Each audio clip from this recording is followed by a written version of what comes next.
Oh my goodness, everybody already in. Good to see you, Maya Morph, Tom, William, thank you, Josh and Terry, of course. Vivi, did you watch my TikTok from yesterday? Which one was it? It's the one with it was a blind react. The one that you made? Or you sent me one? No, I made one. Let me send it to you. Okay. It's a mix.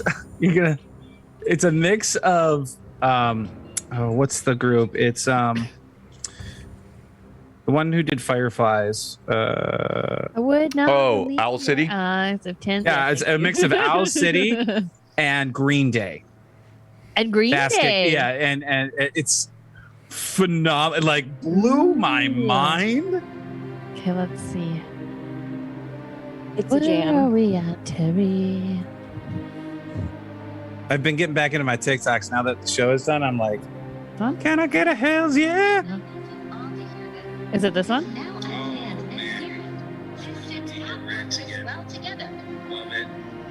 Oh no, it's not that one. That's the one I respond to by talking. Oh, here it is. Yeah. Everybody looks great tonight. Everybody sounds great tonight. On the Twitch stream, can you confirm for me that you're hearing all of us well? Audio is good. Music in the background. It's Hello, crazy Amanda. how people mix these songs I together. know. And you're It like, goes so well together. And then actually, there's a second part. If you listen to the whole sound file, Okay. it adds in, I think it's Gangsta's Paradise. Oh, it's this Coolio. I've been spending most of my life. Thank you for the subs. Getting subby. We got Gimbal and Vivi. How could you have let those subs ever? Hey, Happy Van Winkle, good to see you. It didn't. It's just the 17-month mark. That's all. You're not my real uncle. It would never lapse on you, John. All right, thank you. I'm excited to show the Blue Box Con 2022 commercial tonight as well. And joined by this amazing Greyhawk Awakening cast. And I don't know what's going to happen tonight. We'll see. And again, this is one of those nights, players, do as you will. Your DM may collapse on the floor during the stream and just carry on should he do so. Also, we have a brand new birthday girl on with us tonight. Turned 22 today and also has a brand new job and probably is working on 1 hour sleep. I'm well rested today. Not work again until Thursday. Hey, Toriano. Danny, good to see you as well. Oh, got the raid from Toriano. Probably doing some Tailspire building. And I got to jump in there and check out your stuff, man. I know you're doing a great job, Biggie Paul, with all those Tailspire builds. So we'll start off just a minute or two late. Yep, I thought so. And I'll let my amazing GHA cast interact with the fans, and I will be right back. Are you getting coffee? That's probably where he's going. Buffet. It's usually where he goes, I'm going to go refresh my coffee. I like your impression of John there. Pretty accurate. Going It's a to little refresh scary. my coffee. Please talk to the GHA cast while I go refresh my coffee.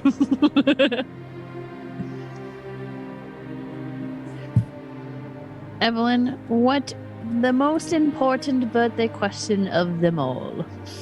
What kind of birthday cake are you having? I had cheesecake for my birthday. I went to the Cheesecake Factory with my mom and dad.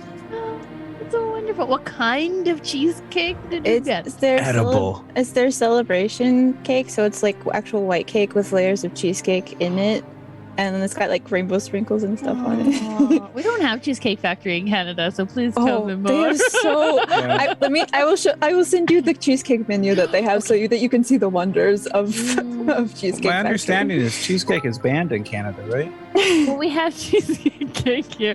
You know that whole cheesecake debacle of 2006. You know, we just can't go. Oh my goodness. No, I don't know why Cheesecake Factory isn't here. It sounds delicious and divine. That's always my first question when I ask people about their birthday is what kind of cake did they have? Because it What about is- people One who I don't eat didn't have cake? to make myself Oh, So- true. which is fabulous, right? Exactly. because I make cakes for everyone else. And it's nice that somebody can make a cake for you. We can do a post-party birthday party. Honestly, Blue Box Con. Just me Yeah. and Evelyn You are just coming gonna this be time? Eating. Yeah, I am. I mean, I'm then not me and Evelyn judging. are just going to be cooking and eating and staying up late and giggling like schoolgirls at a slumber party. Sounds perfect. Yes.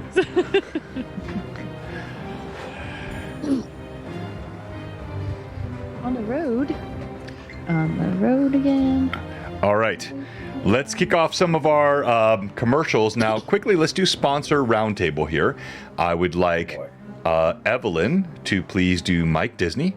I would All right. like Josh to handle Cozy Gamer Dice. I would like, sorry, Terry. I would like, I would like Terry to handle Mantic Games. I would like Rory to handle Cowboy Hob. Yes, and I'm so excited. I got a new Really? announcement we'll make tonight in a moment. And then, Vivi, I'm going to let you do a commercial for Blue Box Con 2022 since you will come this year, next year, and you missed it last year. So let's go around the round in just a moment, and let me kick off our I just sponsor sent you the stage. menu.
Oh, Whoa! Echo, echo, echo, echo. Oh, they hear it.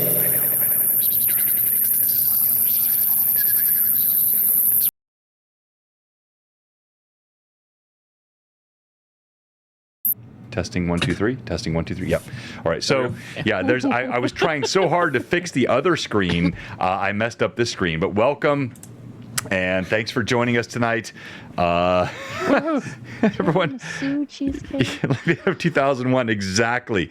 All right, so everyone, we are going to have a good time tonight. We're going to play some D&D, and I am joined by this all-star cast of Greyhawk Awakening. This is episode 4 of book 2, which I believe is episode 60. Is that right? Of the total series across both books. Let me double check. I think that's right, but let me double check. I think it is. I'm not sure. Yes.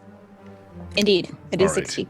All right, so I really wanted to show. All right, I know what to do. I'm gonna show. I don't know what's going on with the other screen. I'm gonna overwhelm this screen with Rory's commercial for BlueBoxCon. So everyone, just settle in. 1 second here. This is the most important part of the game tonight. Not really, but kind of. And I'm gonna go media source. Add source. This one. Add.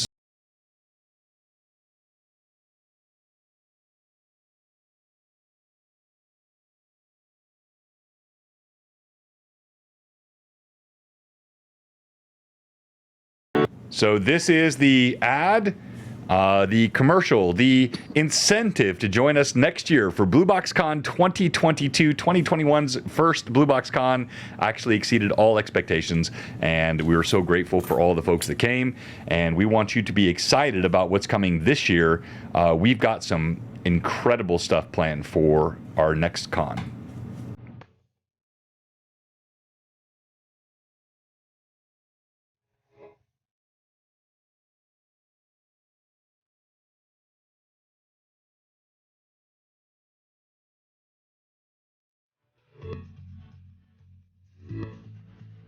Look at all that Pat Draws artwork.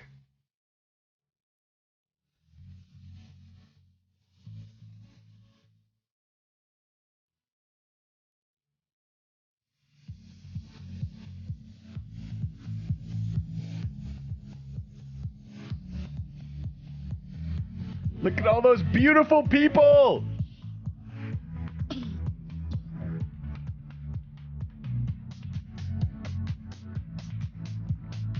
All right, so it's May 13th through 15th. Tickets will go on sale in the next week or two. We got to get all that worked out. We're going to be doing this all through tabletop events, and I've got this great cast here that's helping me with it, and I'm so excited for that. So mark your calendar. Next year, May 13th through 15th, BlueBoxCon. I don't care if you're in the Netherlands. I don't care if you're in Iceland or London. Book your ticket and be here next year for BlueBoxCon, May 13th through 15th. And if I have to blow out the wall in my house and expand it, I will. We'll make it all work. Now, my favorite cast here, my GHA group, we have not played together in, is it 3 weeks or 4 weeks? I lost track. 4. It's been 4, so it's three missed weeks, 4 weeks since we actually, is that right? It feels right. It's been a long time. And we got many people joining us tonight. Thank you. Hey, Kayla, good to see you. I had so much fun playing Strahd on your stream Sunday night. And I was just upset I did not kill all of your players, but I tried. Player characters, John. Player characters. I'm going to roll with what I've done for too long. So it's... John, I'm not sure I can be on the stream anymore. If I get called out to witness, I'm going to have to be honest. Fair enough. All right, so let's go around the table. Oh, thank you, Kayla. All right, so let's go around and let's talk about player intros, and then we'll do what happened last time. And of course, what happened last time is very important tonight since it's been a month since we saw what happened last time. And we're going to start with you, Rizia, formerly known as Lilith, always known as Vivi, rocking the Canadian plaid shirt. Go. And my 2 because it's getting cold. So, hello, my name is Evie. You can find me at the DM's Quest on Instagram. That's pretty much where I'm at. My character's name is Rizia. She's a level 1 barbarian, half orc, lover of munchies and delicious melons. And she has a distaste for children now all of a sudden. I don't know. All why. children? No, just that child in particular, maybe, I guess. Well done. Anaho, Rory. Yeah, I play Anaho. I gotta look at my notes. I think it's 2'11". I think. He's short.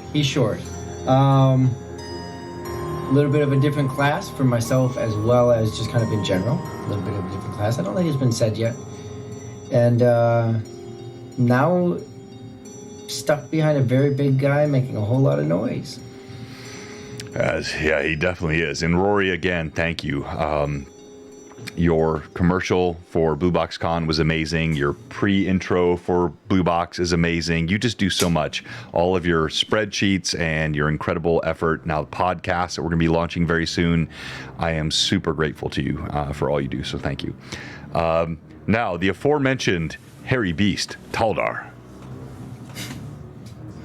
Taldar Greatbane, a human barbarian, which we learned. He is, where are my stats? 6'4", 240 pounds of muscle and anger. And I'm Terry. I'm not angry. I'm Machik. You can find me at Machik ED just about everywhere. Josh playing Phelan, formerly, we won't mention him. That is an X, Liam. Hi guys, I'm Josh of NPC Voices. I play Phelan, a half-elf alchemist who has a bit too much charisma and a bit too much intelligence for his own good. He's much smaller than, the good-looking Taldar and handsome, but still he gets by with his wits and his courage. I'm just glad you were the first one to say Taldar and handsome tonight, not me. Thank you. Let's then go to Evelyn, who plays the amazing Moria. Yes, I'm Moria Skygoat. I am a dwarven cleric of Bernard Truesilver, level 1. I am trying to figure out these very strange people that I happen to be traveling with who don't seem to care very much about what happens to anybody else, really. It's an interesting experience. Otherwise, I'm Evelyn. You can find me on Instagram and Twitter at Theater Evie. And I'm a prop maker and I play lots of D&D. I'm over on Magic's channel on Monday nights for his Extinction Curse module, and we actually just came back for a new session last night, which was a lot of fun. And then the rest of the time I'm here on Blue Box. And she's also an amazing voice actor in every single genre. All she does, I loved your Monster of the Week character. That was so fun. And so we're so glad you're with us tonight. And of course, as always, you do the What Happened Last Time. Right. So last time we started off in the tavern known as Vane Robert's Chains, and we actually got quite a bit of it in a description of why it's called that and the backstory behind that, which we learned because Phelan, being one of the ones who actually would know that information, the story of Vane Robert, who actually had been hung to die and was very strong and powerful, and he was unable, they could not kill him, so they bound his feet with chains, and still he resisted until eventually he had to fall asleep and he was killed by the rope. So that's what this tavern is named after, Vane Robert, and that story that we learned quite a bit about last time. But basically the party was sitting around in the tavern trying to locate this young girl that they had previously rescued from what we learned was the Thieves Guild, the Grey Guild, and we had believed she was a girl in distress who was running away, and so we fought the thieves that were trying to capture her, and agreed after we had gone back to the Lady Luck with Phelan to actually get a little more information over there. Then we went here to try to find her, and the group actually was not able to find her initially, and so they sat around. A barmaid came out, offered beverages to everyone. Taldor was very insistent on water, which frightened this woman, because he just was very blunt about it. Water every time she asked, and she sort of ran away. But she did eventually come back with all the beverages that the various people had ordered. Rizia ordering the strongest beverage of all, though Anaho did not order anything. Right. And Anaho also spotted another halfling in the bar who was sort of watching the party as they were sitting at their table conversing amongst themselves. And he went over to speak to him, and the halfling actually greeted him in common, though Anaho insisted on speaking to him only in halfling.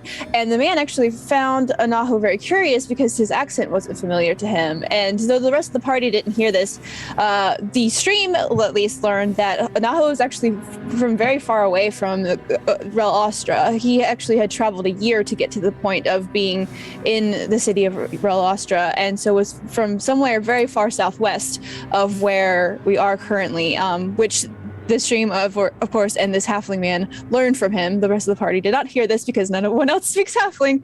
But that was the conversation that was kind of happening between the two of them, learning a bit more information about each other. There was also a couple of strange men that Rizia went up to kind of scope them out and see what their deal was, and then she made a very strong act of dominance by taking one man's drink off the table. Hang on, sorry. I put that video in the main view. I got to kill that video. There we go. All right, sorry. But yes, Riz's strong act of dominance when she took one of the man's drinks off the table and drank it right in front of his face and put his glass back down in front of him, kind of daring him to do anything about it. But yes, and then when the barmaid came back with the drinks for everyone, Phelan had a bit of a conversation with her, trying to ask about this girl, if she had seen a girl in there that fit the description that he had been given by Taldar, and she was kind of confused by this, as there weren't really children running around in this tavern. That was unusual to her, but she still seemed very taken with Phelan and was batting her eyelashes at him, and Taldar found this curious and asked Moria if he was attractive, if he would be considered attractive, and she was uncertain, though, for an elf lady. Then there was a question about whether or not Phelan would be mating with this woman, which made everybody a little uncomfortable. But that was kind of what happened. Eventually, the mystery woman, or the who we thought previously was a girl, emerged from the back. She seemed very familiar with not only the barmaids, but actually several members of the patrons of the tavern, including the halfling man who spoke about her. And she introduced herself, said that she was in need of assistance, and that she had called herself the Spider, and this was a bit curious to the rest of the party. She clearly was not a young girl, and she mocked the party for believing that she had been a young girl previously, though she is still a young woman, but she appears to be possibly a halfling origin or something similar.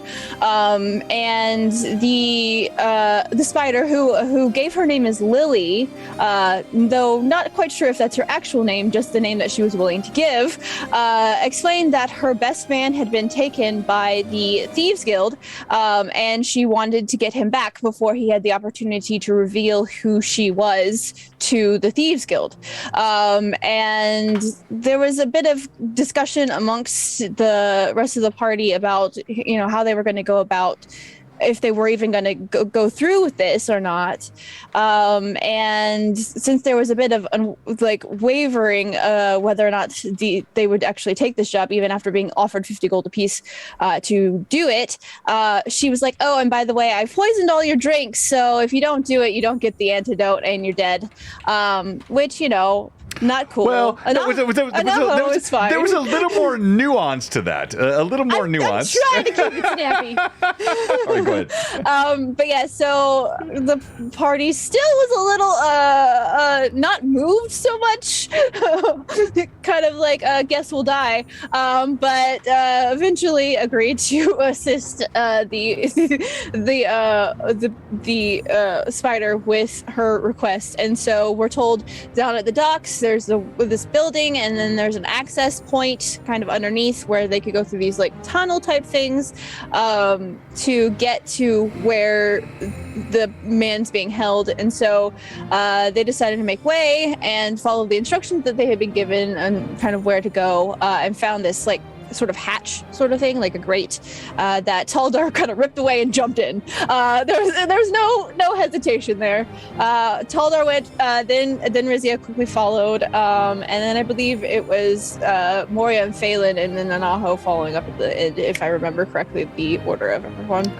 But they kind of proceeded down into the tunnel. All right, so say the order again, because I want to make sure I have this set up here I on my believe, board. okay, so I know for sure it was Taldar. Taldar was standing right in front of Rizia, the, right? Rizia, yeah, okay. and Rizia went right behind because she also has no cares to give. Right, okay. And then Moria kind of follows them because she's trying to keep everybody alive. And then I believe it was Phelan and Anaho that followed up at the end. All right. And so everyone kind of proceeded into there and began to try to make way towards this. And I believe that's where we ended last time. I don't remember. If I believe there was an arrow being fired or a bolt through the bars at Taldar, if I'm remembering correctly, or is that not right? I don't remember the very, very end, but right, I do remember making way. So that's the only part that I have lost since last time. No worries. All right, so we'll go with that. Just bravo, well done. And I mentioned in the chat, so we have had a long-time sponsor here. Frederica Draws is incredible. We love her, and she is moving on. Thank you so much, admin. But we are now going to have all of the character art redrawn by Cowboy Hob. So you see Phelan's. Oh gosh, I don't have your portrait right yet. I got to get the one that doesn't have his hair cut off. But all of these, I want consistent art. And because Frederica has retired and moved into a different area, I want all of the character art to be fresh and consistent. So Cowboy Hob, our newest sponsor, she is going to redo artwork for all of these PCs, the portraits, the full-sized images. It's all going to be redone. She may be reaching out to you in Discord or other places, but look at that guy, man. Woo! Phelan, looking sexy in front of that light. Everybody will be redone, and we are so thankful for our new sponsor. All right. Let's play some D&D. I have one question of clarification. Evelyn, you said that the spider was from the Thieves Guild in the beginning. Did you mean No, to say... she's the Beggars Guild. Yeah. She was running from the Thieves Guild because they were Correct. following her because she had taken something that belonged to her back from them, because the Beggars Guild are not supposed to take things, but she doesn't take kindly to that rule. Yep. That was what she specifically had said. Exactly. And so for our viewers, the three guilds, which are in the free part of Relastra. Relastra is a governed city by an evil overlord. But you have this barbarian quarter, which is more of a sort of a traditional free city. Commerce is allowed here for the purpose of gaining wealth. And you have three primary guilds. The Brown, which are the... Beggars. Oh, yes. The Brown Guild is the Beggars. The Gray Guild is the Gang of Thieves. The Black is Assassins. The Gold is the Merchants. And the Blue Guild is the Priests. Yep. Well done. Bravo. Exactly. And I put it in chat too because I had it in the notes. Oh, So so Vivi, were you reading in the chat or from your notes? No, she has her notes I too. have my notes here. See? Oh, She has her let's notes go! I actually wrote notes down. She has notes too. I'm just sharing what I had. had. My meal today, I also prepared my notes. Thank you. All right, and with that, as soon as my tail spire stops acting up, hang on here.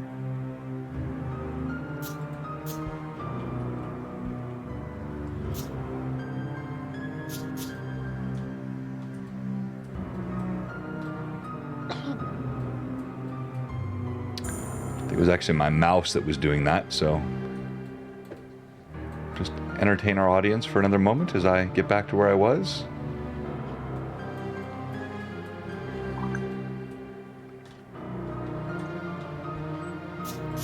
Where was mine? So, Vivi, you actually prepared for tonight. That's what I said. I did not only just prepare my Yeah, yeah. meal, I actually prepared my notes. So That's what I'm saying. Yeah. You're on your way to getting to the level of insanity that I'm at. no. That's just it. But a drop of water in the ocean. Yes, I actually wrote it down. I have notes. I have a Yeah. page of notes. I definitely gotta have the notes. Yes, obviously. Gotta I was have on notes. it. Also, I was trying Vivi, to give Evelyn a break today because it's her birthday. Which Yes. she well deserves. you and I, And- I actually have that same image as part of my virtual backgrounds. Everything Do was you? all perfectly set up, and then do. some mouse Look at you. weirdness happened. happened. Do you use that for Children of Dirt? Yes, I do. I think I saw you use that at Children. Mhm. Children's That's And that's when you were like, "This guy sucks." No. So I'm going to do it better. So I was thank like, you, "He's Vivi. amazing." If anything, you took it from me. So. Yeah, that's what I'm saying. What I make it the look bad. heck? Where are... Okay, I'm gonna kill this board. I don't know what just happened with my mouse. Kill the It board. just... Kill the players. Don't kill it! No, I'm gonna kill the board this time. Kill the players. Not Liam again. No, do it. Do it. Liam needs to die a second It was time. all perfect, and then something went weird with my mouse. It's not Tailspire, so it's not your With your fault. It mouse was or mouth. the Super mouse. ultra The double mouse. I've got like one of these like multi like buttons and everything everywhere, and something just went crazy with it. So Save the cheerleader, save the world. It It's wouldn't true. be Children of Dirt if we didn't have technical difficulties. It isn't Children of Dirt. wow, really, Josh? So you're just okay? He's trying to take over your stream. I know. I can Here. tell. I see it. Little by I see little, it. little by little. We already got Hob on. And Kristen's already a fan favorite. Import. I mean, how could she That's not true. be? No, She's amazing. exactly. She is amazing. So true. She's the best. I mean, she and Hob are the best part of your stream. No, Josh. no lie. Like you better would be than nowhere you for without sure. them. Yeah, exactly. Oh yes. Okay, I got a tablet, so now I'm trying to put my RPG scarf on my tablet instead and pulling it You out. are just like rocking. what I've been- You went from potato. Why is anyone watching the stream monitor? still? I don't even have. I'm sucking right now. I'm sorry, but You're it's right. I think I'll everything jump is off, going. guys. Yeah, you should just bounce, Josh. Bye. taking a page Good out to of have you. Evelyn's book What the heck? Well, if you're And I was, taking like, a trying page to out of import- everyone's book, why do you need a tablet? because then I can put all the pages electronically. It's better. She can reorganize it in digital much easier than she can with all the loose paper. Then you why don't have is to worry she about taking all losing the sheets. pages? Do you know what? You don't accidentally have to worry about it getting lost somewhere. Strong wind's not gonna blow it away. Yes. Our dog ate our calendar. Exactly what Evelyn said. We got a follower. Why is anyone following me as I screw up this entire stream tonight? Thank you, though. I appreciate that. People, please unfollow. Yeah, please unfollow. Thank you. Just know we suck. Or no, I suck. Oh no! Don't leave No. us. What? I Okay, see, swear, I'm organized today. everything. At least the audio is working tonight. Though not on the Mostly. sponsored Knock on channel. wood. Yeah. Has anyone here ever slept for 24 hours? No, I've stayed awake for 72 24? hours. No. I've been awake for more than 72 hours that one time before. I've been awake for more than like The longest I've gone is 24 hours. 26. The longest I went was in undergrad, and it was stupid, I know, but I went 3.5 straight days without sleep. Yeah, that's I went that's 3.5 almost gay 72 hours. days without sleep. Would not recommend that. I would not either. It was really dumb, and the Did you get third the day of show at that classes were point? not good. No. And no, you're they just very would. irritable and like miserable. Yeah, It's not fun. without the use of uppers, correct. It was Yes. very difficult. Lots of coffee. Just coffee. Yeah. But lots of walking around campus in the middle of night. And So- speed. So, being we got time for an interesting fact. I don't know how valid this is or not. Maybe someone can validate this. But Mhm. what I heard recently is caffeine does not boost your energy. it blocks your receptors telling your body that you're tired. Yep. So you're just telling your empty car, you look at your car, you look at your gas gauge, you punch your gas gauge and says, I still have a full tank of gas. Yep. Yeah, that's exactly what it is. You go Fonzie on it. Just just- punch it a couple times and it restarts. Yep, Yep. that's exactly how like, it works. see, I got a little bit gas. Good for like another 3 days. All right, so this Yes, is the I've learned the wonder of coffee and caffeine. this is the ultimate proof that what the DM does not matter.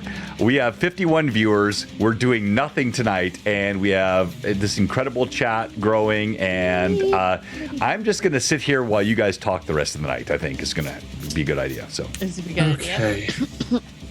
So, Yes, any I- new animes you guys have found that you really like? Yes, No. please tell me. Not recently. I I have started- Korean dramas. I started just- watching yes, tell me key Parasite for dramas. the first time. My Shy Boss is so awesome. What it is so it? cool. My Shy Boss. I have fallen in love with it.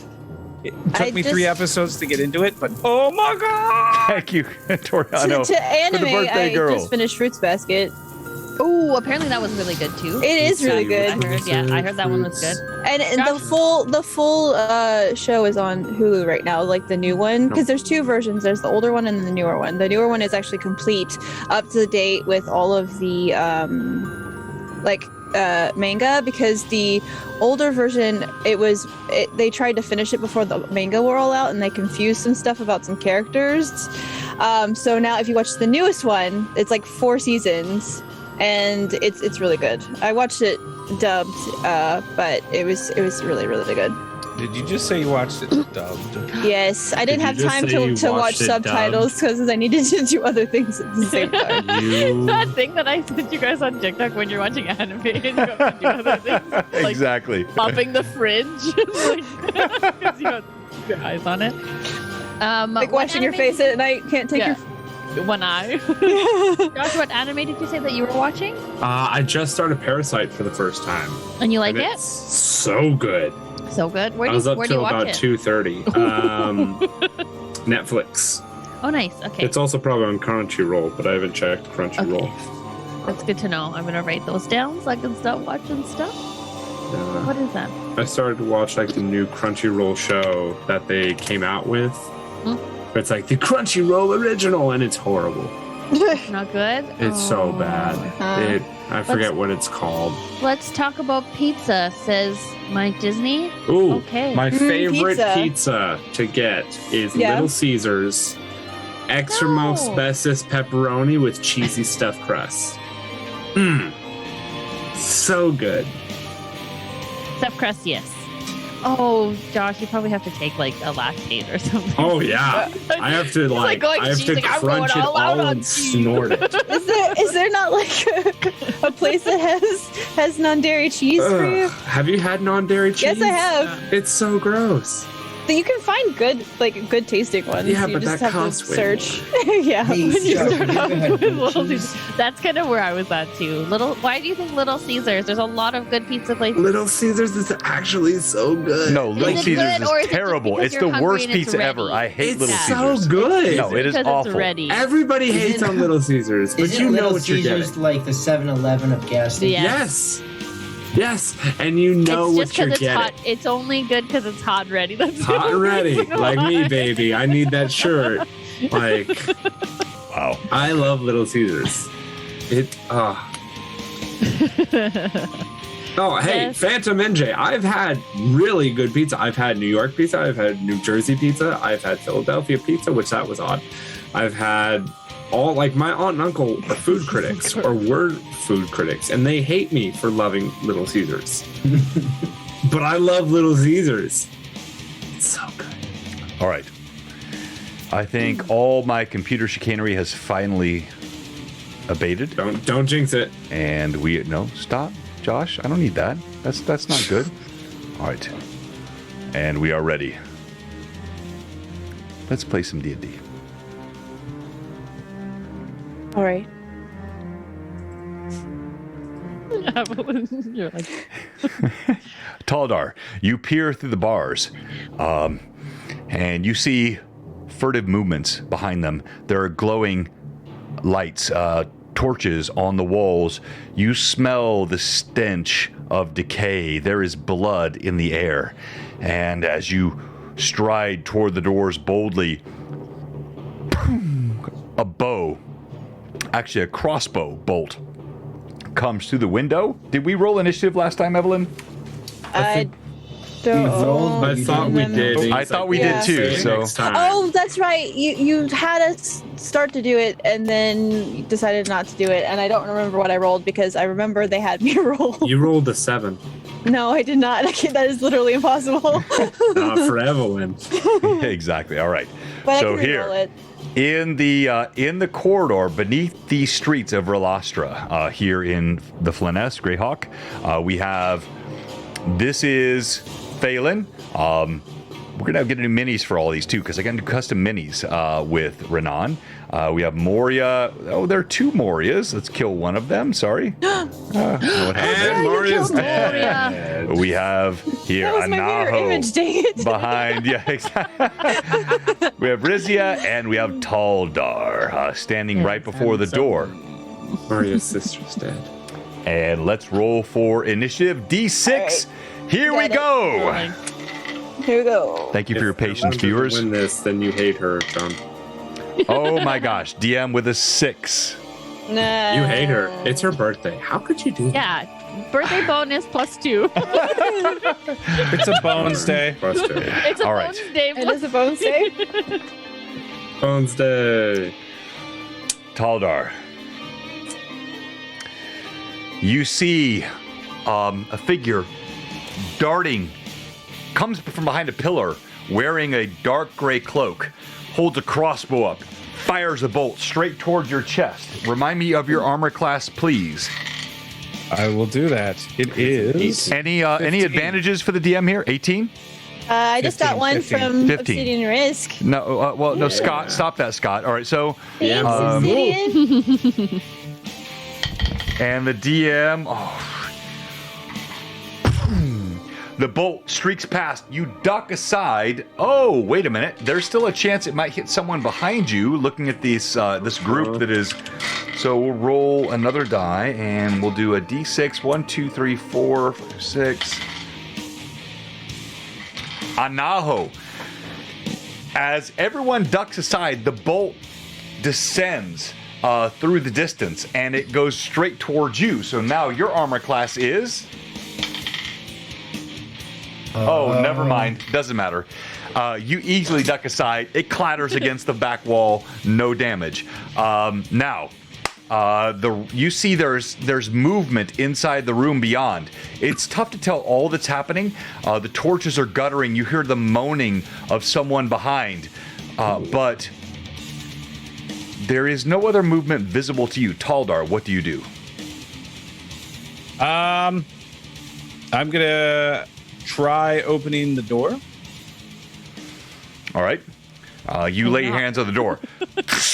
It is iron bound and locked. Do you want to try to rip it off the hinges? Pick it? I What are you do. doing?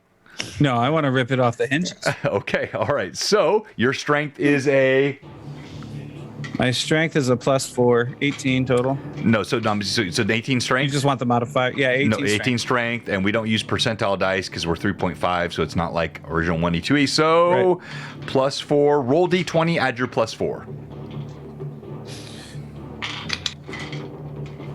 19. Total.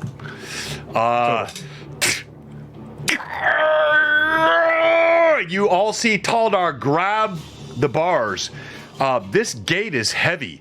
It is of some sort of wrought iron embedded in wedges of old stone beneath the city of Relastra.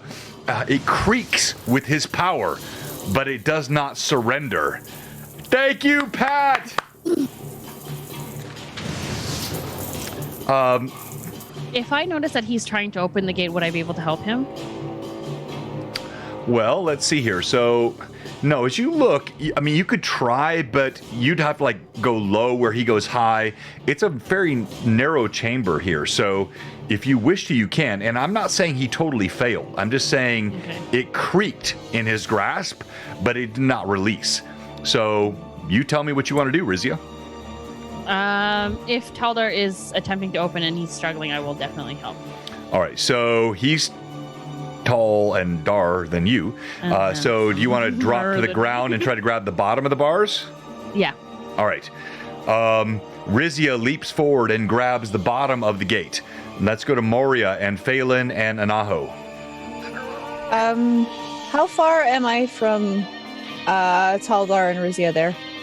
10 feet.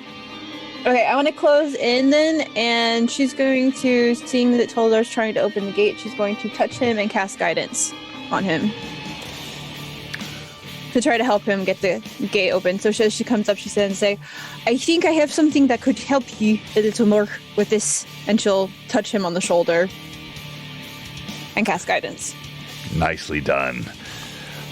You feel, Taldar, something from behind you, and power comes on you, guidance, a direction, not even power, just a sense of where to pull, how to yank. And then you see Rizia ducking behind or underneath you and grabbing the bars from beneath. Now, let's go to you, Anaho. What are you doing? Well, the front is all kind of crammed up a little bit there, so. Phelan. I'm not sure what they're doing except ruining everything I just figured out for them, but you might want to get ready, and maybe good if we hold back so they think that's everyone. If you catch my drift, like they go through and they think that's everyone. We don't need to show them a full hand. And he'll just pull out his bow and get ready. I can't really do anything right now. All right. Phelan, you hear the words of Anaho in your ear. What do you do? You make a wonderful point. I will do so. As he will pull his dagger from a hidden area. See, pulls it out. And he will kind of go up beside the door in some sort of hidden spot. Is that Anaho? Or is that Phelan? No, this is Phelan here. The spotlight you're seeing, the tall guy with the robe. Anaho is the little... This guy, the halfling. This is you for the moment. We'll get you a better figure. Just don't stress.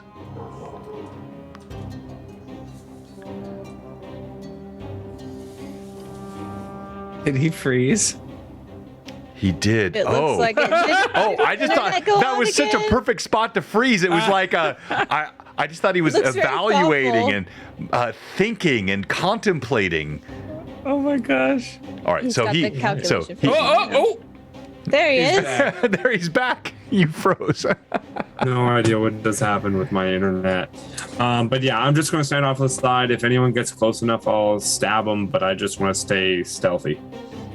All right, you move slowly to the side. And now it is the enemy's turn. You see the one standing there that's already fired at Anaho. He now is reloading a crossbow. You see another that moves over from around the pillar with a similar weapon, but much closer range. You still hear the moaning coming from beyond this pillar to the side. There's an acrid scent. Death is in the air, humid and putrid, and two bows, boom, boom, fire at Taldar. And I think I just got 4 advantages. Thank you so much. I'm going to use those now. Hey, Shav Hunter, good to see you all the way from London. Welcome. Oh, thank you for the new follower, a Sky 7. We're just getting started here. Actually, it's a really kind of wonky start. My fault, not the player's fault. Just a weird night, but we're going to just have fun tonight. And here we go. And that's a hit. And the second one, I won't use advantage on the second one. One off. Second one is a miss. Thunk! A crossbow bolt sinks into your chest. You take, as it slips through the bars, 6 points of damage into the shoulder. You feel the bolt sink deep. Hey, Renreb. It's Taldar, not Kaldar, but Taldar, you just got an advantage from Renreb. Woot. Thank you very much. But you can see there's more movement behind. What do you do?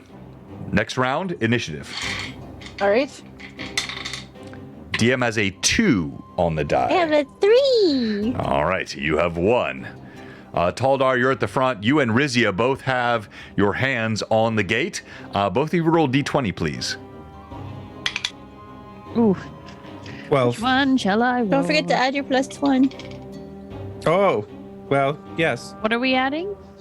Well, he gets a +1 because it's a guided. 13. Oh, 12. You had a 12. You had a what, Taldar? 13. That's plus your strength, Vivi. Yeah. Oh, plus strength? Oh, plus. Yeah. No, I know your. Oh. I've got your strength bonus, so Okay. I just need you to Oh, roll. okay. So, all right. So, okay. Plus strength would be 16. As both of you yank on these thick iron bars, you see there is ferrous material that sort of crumbles, and you can smell the mold and the must and the burning of the torches, the soot, the smell of blood beyond the moans, low like, oh, of someone behind. Pum, pum, as more crossbow bolts fire. And you are able to yank the door off, and you feel it as you pull hard on it. The stone creaks beside, and you pull the door open between the two of you. That's going to be your full round, but as the door opens now, you can see the room beyond, and there are 2 of the gray cloaks immediately visible. You can see a door beyond, and there's much more beyond your vision here in this narrow corridor. Now we're going to go to Moria. You see Rizia and Taldar pull the door open slowly, and you can see 2 crossbowmen sitting behind the wall. All right. So, I did see Taldar get some. Take the thing to the chest, correct? Yes. All right. So, he's going to. Pat draws. Oh my gosh! Every After- time, everybody gets advantage from Pat draws. No one's tapped And tonight. D&D imposter. Oh, and I got one from imposter for John. Thank you so much. Love you, Kristen. Hi, Pang! So, she's going to do channel energy just in case anybody's still down from the previous fight. So, I believe Taldar's the only one damaged. Is that right? just in case. Yes. She doesn't know for sure. But And then I didn't ask you earlier, Phelan, but I need to know: did you bring Lucky down here, or is he still up above?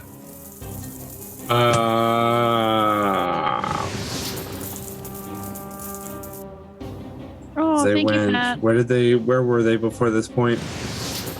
thank you. They were at the. So you were up at Lucky place. Lady. You went to Vane Roberts' Chains. Yeah, he would have brought him down with him. All right, so Lucky is down here. I don't have a mini for him, but he's standing right next to you on 3 legs, and he's kind of whimpering. I'm gonna just kind of quiet him down and just petting him as I'm looking inside as I prep one of my flasks. Once it's my turn.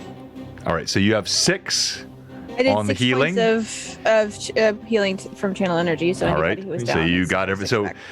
Taldar, you feel the touch of the dwarven woman behind you, and her deity imbues you with healing. And the crossbow bolt It actually. doesn't touch him for this one. This is the channel. Oh, the so channeling. this All right, I got you. Right. So radiates out. my bad. Yes, exactly. You see the bolt pops out of your shoulder, falls to the ground, and the wound heals. You feel suddenly hale beyond all measure, and eyes go wide of your assailants beyond the door. And by the way, thank you, level 2 hype train, everybody, all the bits. Thank you, Pat Draws and Imposter and Vamp, and like, all of you guys are doing. Thank you so much. We appreciate it. And Pat 66 gave. Yeah, I got that. All right, so awesome. Taldar, what do you do?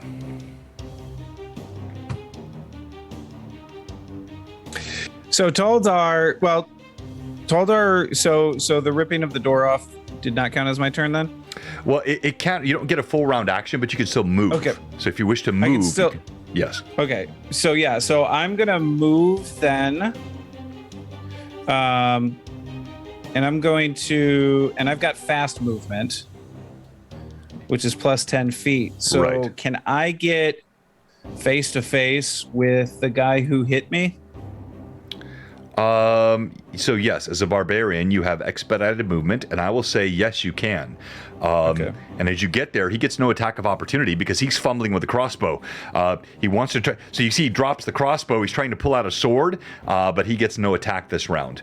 Same thing for you. Rizia, you yank. You're sort of on your hands and knees pulling that out as the door clatters, clang, clang, clang to the ground. You see Taldar takes off. What do you do? She will follow and take out her great axe as she's making her way in. All right, as you make your way in, you see Taldar closing on the one that shot him. You see another one on the right, and you can see there's more movement inside the room. You can hear the sounds of moaning. It looks like there's shadows furtively moving, and you see from your angle, there is a man on a table to the left. It looks like he's bound and bleeding. Okay. What do you do, Rizia? You said to the left, correct? Correct. There's also food there. What kind of, is that actually legitimately food? Yeah, it is. It's like supplies that they've clearly garnered here. So you see some dried rolls and mutton and looks like bits of dried meat scattered across a table, torches that burn. This is a hideout of some kind. Okay, on her way to the tied up man, she will grab herself a roll. All right, you run this John. way. Oh, yeah, go ahead. Uh-huh. I was just going to ask, with all that happening as well, as a free action, can I go into rage? Yes, definitely. Yeah. Okay. I would assume the rage could be done as you rip the door off the hinges. Yes. But I would like you to role play that rage for me, and perhaps we can get to a level 3 hype train with your role play. All right. So as Toldar finishes with the assistance of Rizia ripping the gate off, he just tosses it aside. He ducks his head down, hair falls over his eyes widen. There's a glint of red that kind of flashes across the eyes.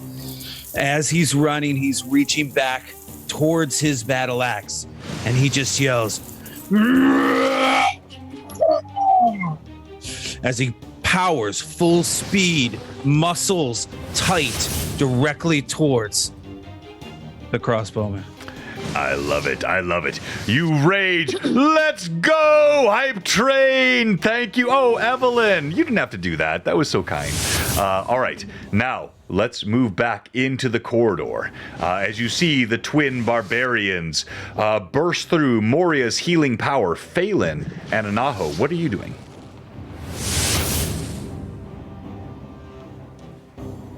Start with you, Phelan. Does no one care about the sanctity of nose game? Okay. Phelan is going to. He's going to go to the door and get a lay of the land. And I'd like to see what's going on first before moving in. Okay. Make a perception check, please. Okay. So do you move past Moria to get to the doorway? Talked. I would go around to the right side. It's hard to see with the light. Yeah, no. So I put you around to the right. Small yeah. enough. Yeah. So, Yeah, no kidding. So you move just around look over her, and you're stepping in the doorway to get a look, right? Or no? Yes. Tell me no. Yes. Yeah, okay, all right. Yes. All right. So Sorry, I'm not used to this character still. all right. So, As you look to the right, you see torches burning, twin pillars. There are some shoddy-looking weapons atop an oaken table on the right side. And you think you see some movement, but nothing you can actually sense. To the left, you see Rizia as she runs past the table. She scoops up a roll. So odd. And she grabs it. She's moving to the side. And you see there is a man in a brown cloak that is laying on a table. But you cannot see what's behind this pillar either.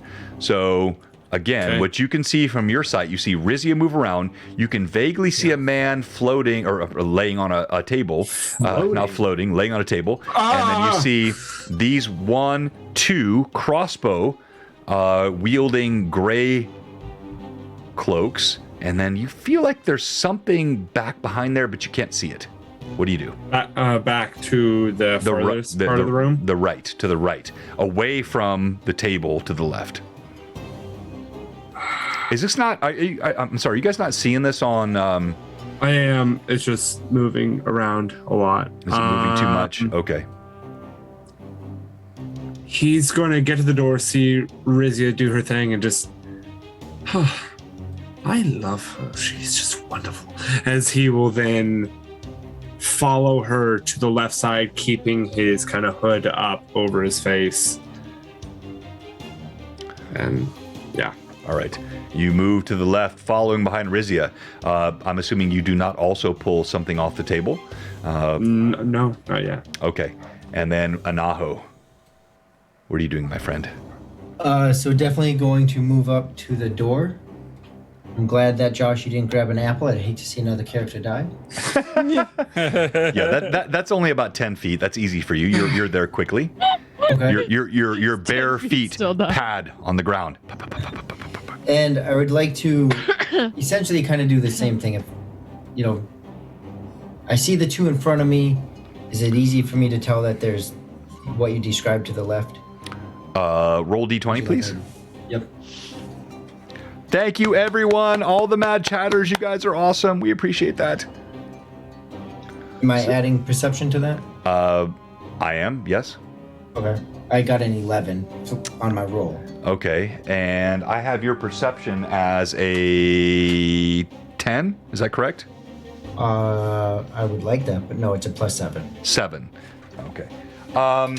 You see the same thing I described to Phelan. So you see the figure to the side. You see Phelan running toward the area where Rizia has snatched up her food, and this person is laying on a table. You also sense there is movement to the right, but nothing you can clearly see but the 2 crossbowmen. So you're going to run right in front of them.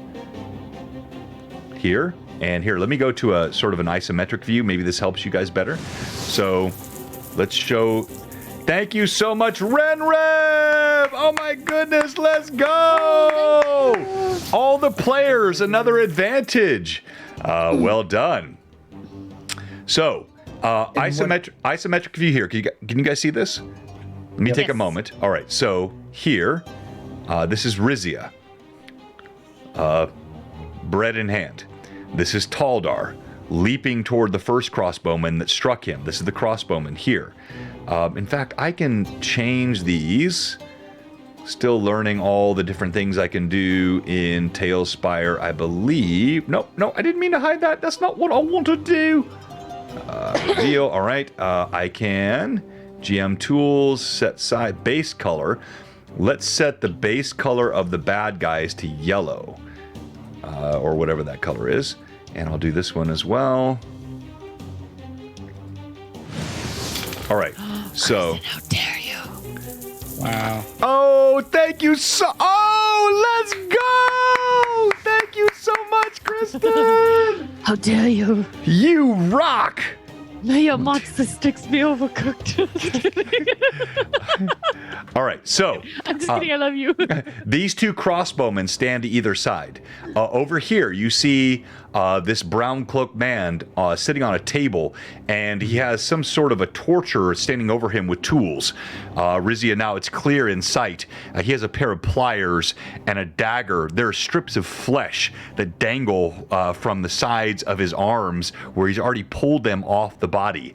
As you rush forward, you hear the footsteps of both Phelan and Naho pattering behind you. Moria, So- go ahead. John? Mm-hmm.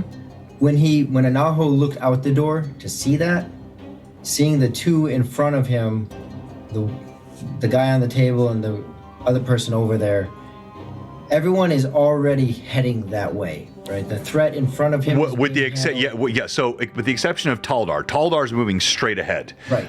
So you have Rizia and Anaho are moving to the left toward the, and then of course Moria is still behind you.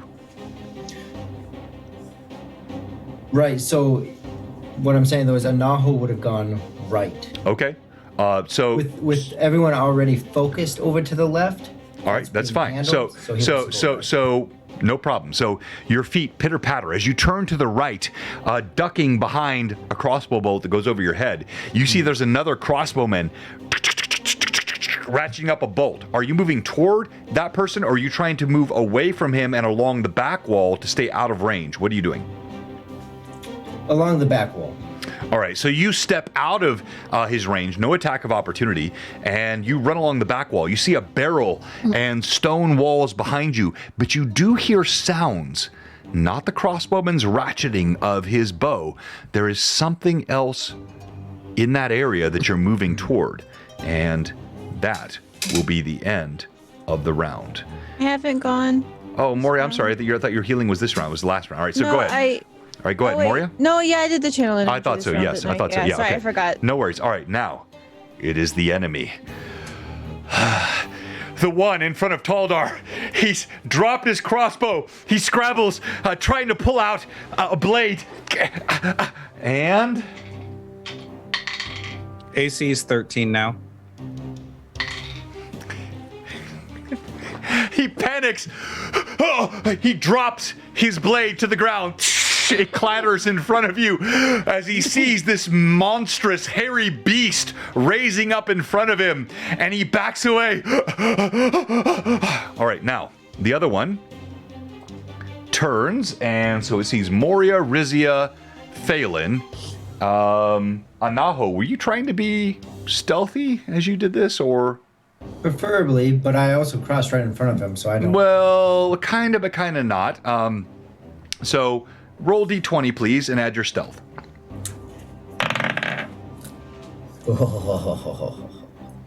Wow. 1d6. 26. Okay. Yeah, he. So you furtively move along the edge, staying to the shadows. As you move along the wall, you do see blood stains all over. The barrel in front of you looks as though there are bits of flesh that sit atop it. There is some supply on a table nearby, but you stay to the shadows, and the crossbowman in the front does not see you. So he is focused now. 1, 2, 3, 4. I'm going to roll a d4 and see who he... 1, 2, 3, 4. I got it. And the second crossbowman... Oh my gosh, it's so embarrassing. These metal dice are hard to see, and it's dark in this room, all right? Taldar. That's a 1 on the die. He fires the crossbow, and my goodness, I've got several advantages. I'm going to use it, and rolling with advantage. Thank you so much, Imposter, and I believe Pat, all of you who gave me the advantages. Second one. Thunk! You take a bolt in the back, Taldar. 6 points of damage. You feel something hit right beneath your left shoulder blade as you're rushing forward. And then you see something else. You see there is, behind the wall here, and this is what I referenced earlier, movement. And you see a large half-orc jumps, leaps atop the table, and comes over the top of the table around, running toward Taldar. He's not going to get an attack this round, but he has now engaged you. As he thunk thunk, you hear his feet slam. All the utensils bounce atop the table as he comes over the top. He's got a massive two-handed sword in his hands. No shield, leather armor, hair tied back, very similar to some of the styles you've seen in your barbarian quarters, and he takes this massive sword and he bears down upon Taldar. Now,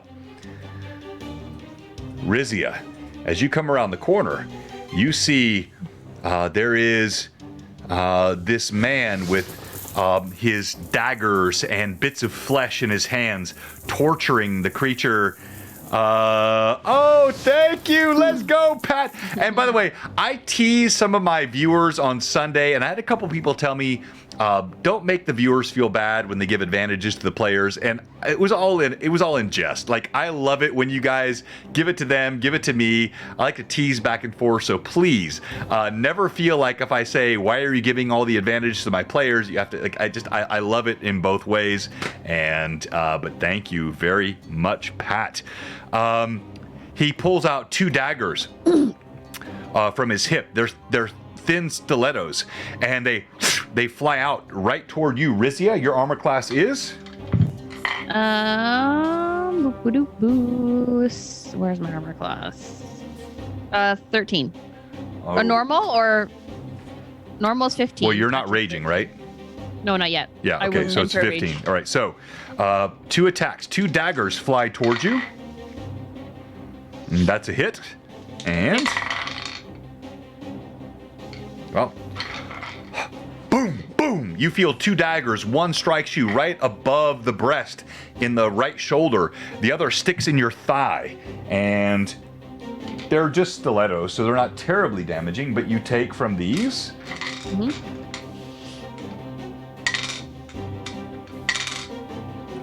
Total of 7 points of damage. Thunk, thunk. As you see this man in dark-clad leathers, the man on the table moans, "Oh, help me! Help me!" And I believe we go to initiative. And you won last Who time. is it? So Moria. DM has a 3. All right, you have initiative. Let's begin with you, Taldar. You're engaged in melee combat. You see this man, he's dropped his blade. He's scrabbling on the ground, trying to pick it up. So he is now prone, but you see this massive half-orc with a 2-handed blade leap over the table. Boom, boom, you hear his feet. The silverware still clatter on the table. Bits of food fall off. You hear the slavering of his voice, and you smell the stench of his breath as he comes atop you. What do you do? He's within attack range? Oh, yes. Yeah. All right. Taldar, noticing the other prone and not wanting to take his life quite so easily, turns to the orc. And he grins. And he's going to attack. And he's going to use his power attack as well. Wow. Okay. All right. And I'm going to roll with advantage. Thank you, bad chatters. Thank you, great viewers. What? Got a nat 20? A 1? Is it a 1 or a 20? Yeah, 20. Let's go. All right. So, 20. all right. So roll. Cozy Gamer Dice, I heart you so much. Cozy right now. Gamer, her dice are amazing. Roll to confirm. Can I roll with advantage there? Yes, you can. But make sure you mark them off. So Yep, thank you, that's it. viewers. We love your advantages. They help make the game fun. Okay. Rizia, that roll tastes amazing. It's So it's on got the nicely die buttered. on the die is 14. 14 on the die? Mm-hmm. Oh, yeah, you crit. Okay. All right, so roll percentile, please. All right. And we pull out the ever mysterious. But by the way, we have an augmentation coming here soon at Blue Box. So we're still going to use, of course, the ever mysterious Tim tables. But our good friend Steve Bloodwild has taken and modified all the old school MERP, Middle Earth role-playing crit tables from Ironcrown Enterprises and made them applicable to D&D. So I'm going to start making combined crit tables. Every time there's a crit or a fumble, I'll roll and 50-50 chance which table you'll hit. So it's going to just make this so much more fun and well, diabolical. All right, your percentile roll was? 23. All right, so that is going to be a 23. That's a ×3. If a shield, the shield would be destroyed, but there is no shield, so you have ×3 on your base roll, then add your damage bonus for strength after that. Thank you. right, Oh, so- Pat draws emergency for no. Poor little fellow is getting left out. Oh, thank you, We're Pat rolling. draws. 1d12. And that is an 8 Oh my gosh. times 3, 24 which is 24 plus plus 12, which is 36. Oh my 36 points. Is that good? Is that good? Still standing. I would like you to tell me what it looks like. As this half orc comes over, he's got his massive great sword ready to bear down on you. Tell me what it looks like. So again, you see Taldar, his hair down, his eyes wide, noticing the prone, ignoring the prone, turning, his axe coming in an upward motion as this orc comes through him, and it catches him between the legs as he rips his axe up. You see the orc actually raise off the ground about a foot with the axe impaled between his legs before he whips it out and the orc crashes to the ground. Woo! Bravo, bravo. Well done. Exactly as you said, and the orc collapses to the ground in a pool of blood. As this happens, he cries out, and you can see from your vantage point, there is more movement to the right. Something emerges from the shadows, looking almost shamanic in form, has a staff, and whoop, we lost somebody. Hold on. Gosh. Go to emergency screen here. Emergency screen. Emergency screen. Here we go. Wait for Josh. I tell you what. You know what? This is a good place to go to break. You guys are doing so well tonight. It's a lot of fun. And thank you all the mad chatters. We have much more gaming to go tonight. Now, Vivi, is this long or short night? Long night. Okay, so we can go to maybe 7:30, 8 o'clock type time frame on East Coast, or I'm sorry, Central time zone, right? So another hour and a half is good for you? All right. We'll wait for Josh to come back. And while we're waiting, let's go ahead and watch that BlueBoxCon commercial again, because you cannot watch it enough. Let me kill the ambient music and get myself together here. And BlueBoxCon, you need to join us, please. Please.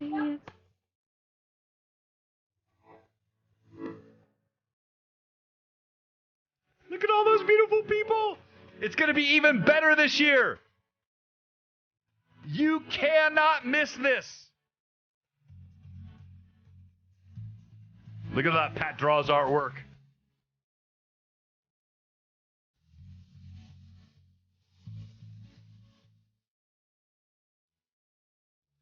The Ren Fest here in Middle Tennessee is amazing. Castle Gwyn rocks. And it's better than last year.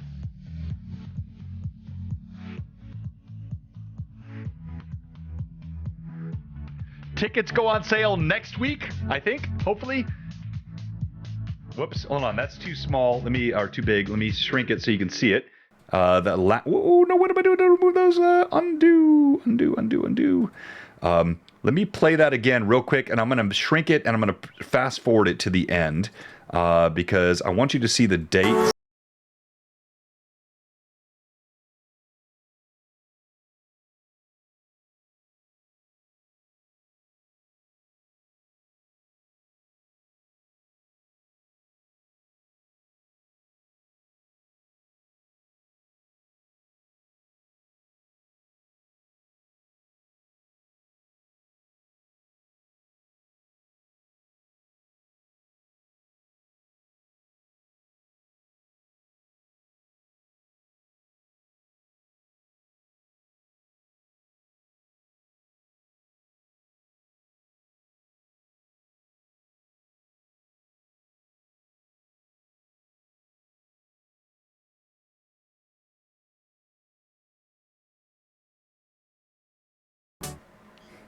All right, and back to our emergency screen. All right, so we'll let Josh have a moment to hopefully get back on. And Blue Box, we have a giveaway tonight. I'll tell you what it is in a moment. We'll do two, assuming Josh gets back on. Now, if Josh is dropped for the night with a serious problem, I don't see him in the chat, then we'll discuss what happens. He's in our group chat. Okay. He says his internet collapsed. All right, so let's hopefully see that comes back, and Blue Box will be right back. It's unfortunate. I believe one of the hamsters that runs his internet has passed away. He's got to run out to the pet store and get it going again.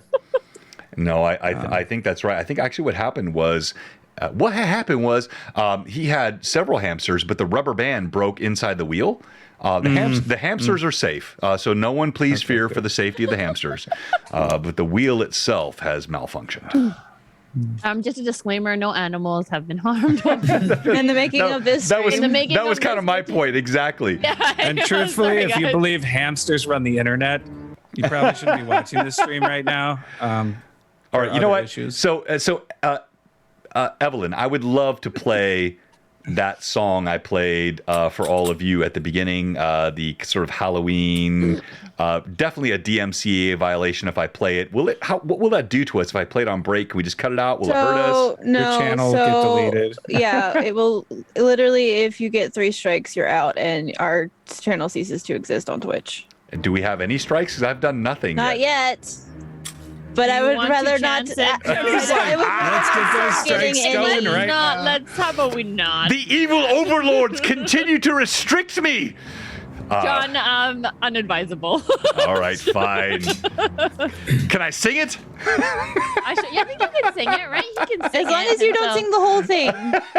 Well, Really? no. If you sing the whole If, You can get in trouble for that too. really, if my voice is so far off the actual song, I would still get in trouble. You can, yeah. So even if I'm completely tone deaf, I could get a DMCA strike.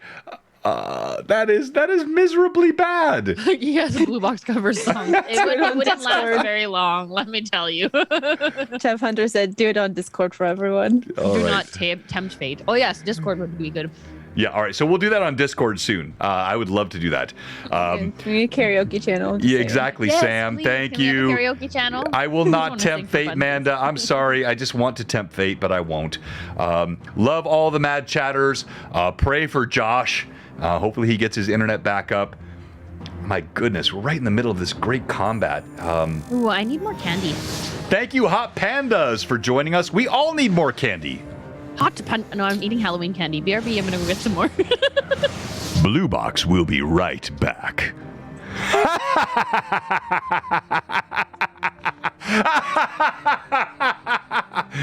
Though you fight to stay alive, your body starts to shiver, for no mere mortal can resist the evil of the thriller.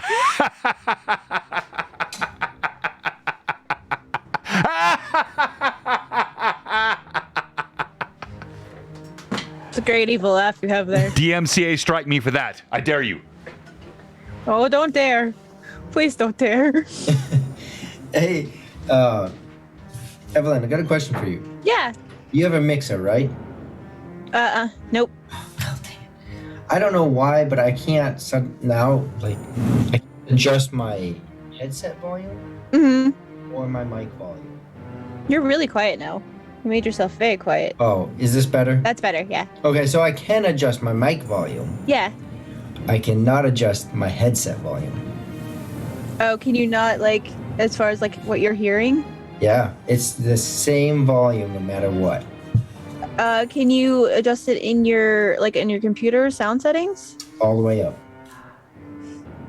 Weird. Yeah. Because normally on my mixer, you know what? Go ahead and talk. Yeah. I'm talking right now. This is what I sound like. Yeah, so it's been a hot minute, okay? I found the Yeah. knob. Okay. The knob. Good. But for some That's step reason one. on the recording, Yeah. I do sound like I'm in a bathroom. On the VOD? Which ones? Because I know in the past there were some audio not as the quality was not as Book good. Book 2. Oh, you're quiet again. Weird. Now? Nope. You're Still quiet. You're still quieter than you were. Still What type of quiet. microphone better. do you use, Rory? Still. That's better. Whoa, that's loud. This is loud? Yeah, But- Yeah, but there's a slight. You're in a How's room this? that has echo in it. Yeah. I'm in a room that should have almost no echo in it. Oh really? Oh yeah. How's your noise suppression on your white noise suppression on your mic? Can you adjust that? I don't think I can do it directly on my mic. I gotta Some mics have it built into where you can adjust. What the, type of the microphone noise you gate. using? I got it. I'll be right back. Okey-dokey. I don't know. Let me screw something up. I'm trying to find it. We can look at it later too. Audio Tech. That's what I used to use. Audio Technica. Yeah. Which one though? That's my next question. I have a switch for low, and it's like 2 directional, I think. I'm sure that doesn't tell you a lot, but that's Well, no, I need to know the brand, or not the brand. Audio Technica is the brand, the specific make. yeah. We'll have to find it. Yeah, we can chat about it. I've got more time now, and we can figure it out. Yeah. So while we're on break, if I goof around with my settings, how do I sound right now? Sound okay? Alright. How about now? Now there's a lot of ambient sound to it. How about now? Now you're just Very quiet. quiet. And now I sound good. You sound great. That sounds Yeah. good. And Can we Where's just my talk other one? about how Part of- disgusting buttered popcorn jelly beans are and why they That's- exist? they are not a thing. So gross. Like Part of your who voting that Who- these things that these things stay in the Jelly Belly realm? Like who? Who is the one who's voting that buttered popcorn jelly beans should exist? No, not me. Why Not me. haven't they gotten the boot? Not me. They should get the boot. See? Rory, one Yeah. thing you can do is bring the microphone closer to your mouth. The more distance between you and the microphone, the more ambience it's. I mean, that's why my microphone is so close to me. Same with mine. all the time. Same. Yeah. You see, I practically swallow mine half the time. So maybe that's why, because I got it probably a good Yeah, when you get close 14 to it, inches you, from me. Right. Okay. when you Yeah. get close, you sound really good. But here, I just sound amazing. You do. So Yeah. bring the mic Like- closer to you. Yes. Popcorn flavored M&Ms might not be bad because it's like a chocolate popcorn combo, That's but it's just disgusting. the That's jelly horrible. bean- No. That's That's bad awful. too. Awful. Okay, I stand corrected. All right. Popcorn So, flavored anything except for popcorn is disgusting. okay. All right. So we're going to go back live. And I think, hold on here. Let's go to our emergency screen.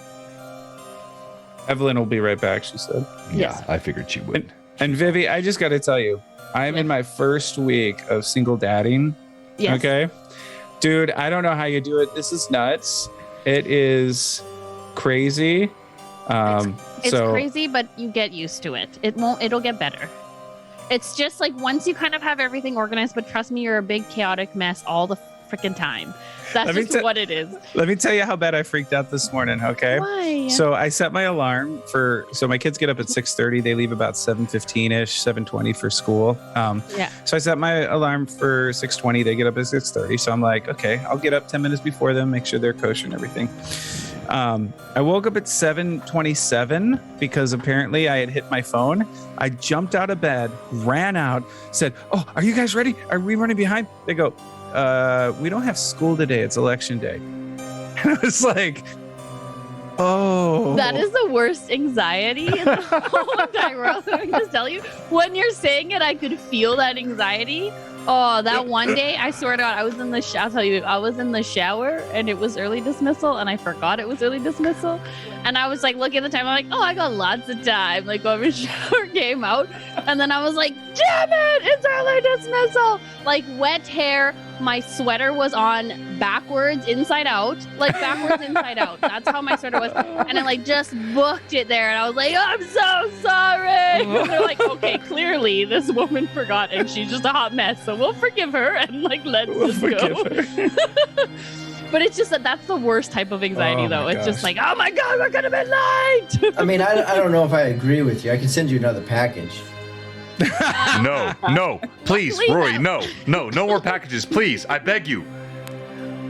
I just had to renew the service package on my Alienware box because you killed the last one with your glitter bomb. I do not want any more packages from you, my friend. Mine was actually fine. Please send Canadian Customs more glitter bombs because Canadian Customs took the brunt of my glitter bomb, and then just seeing it being opened by Canadian Customs and having tape like Makes that you feel Canadian good, Customs doesn't it? tape all over the box with like glitter seeping through was the best moment of my entire life. I just said to her like, I actually want to do that now. Okay, all right. Send you a Authentically box feel of bad. glitter. Okay, so real quick, Evelyn's popping back in, and I think Josh is down for the count tonight. Get up and dismount because I'm coming with an endless amount of rhymes in a hurry, like a flurry of. Kumodi. Sorry. So anyway, Josh is down for the count tonight, and I would like to engage with the chat for a few minutes and just talk to our fans.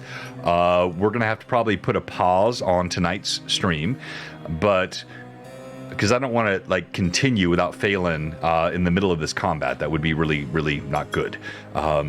Especially if he dies. So let's talk to our fans for a bit. Thank you, all of you. Amazing. We got 60-something folks on. Hey, Callie Girl, Moose, good to see you as well.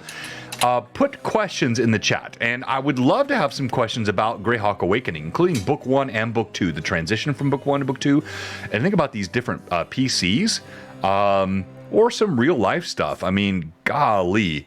I'm going to tell you. Oh, no worries, Jade. Thank you so much. By the way, you see Lawful Stupid in the chat tonight. I mentioned this a lot on Sunday. It's not come up as much on Tuesday, and we have got a lot of folks that come on Tuesday night that are not on Sunday. Please follow Lawful Stupid. They are amazing. They also love Dark Sun. Which is one of my favorite campaign game worlds, AD&D 2E, and you will see some Dark Sun-esque stuff here in Greyhawk Awakening. And if, in fact, if you've read the Orth Journal, I believe I have it here. Orth Journal, I believe it's this one, 33. Yeah, it's 33, Orth Journal 33. You have an article written by yours truly featuring a Thrycreen story, which is a race from the original Dark Sun set.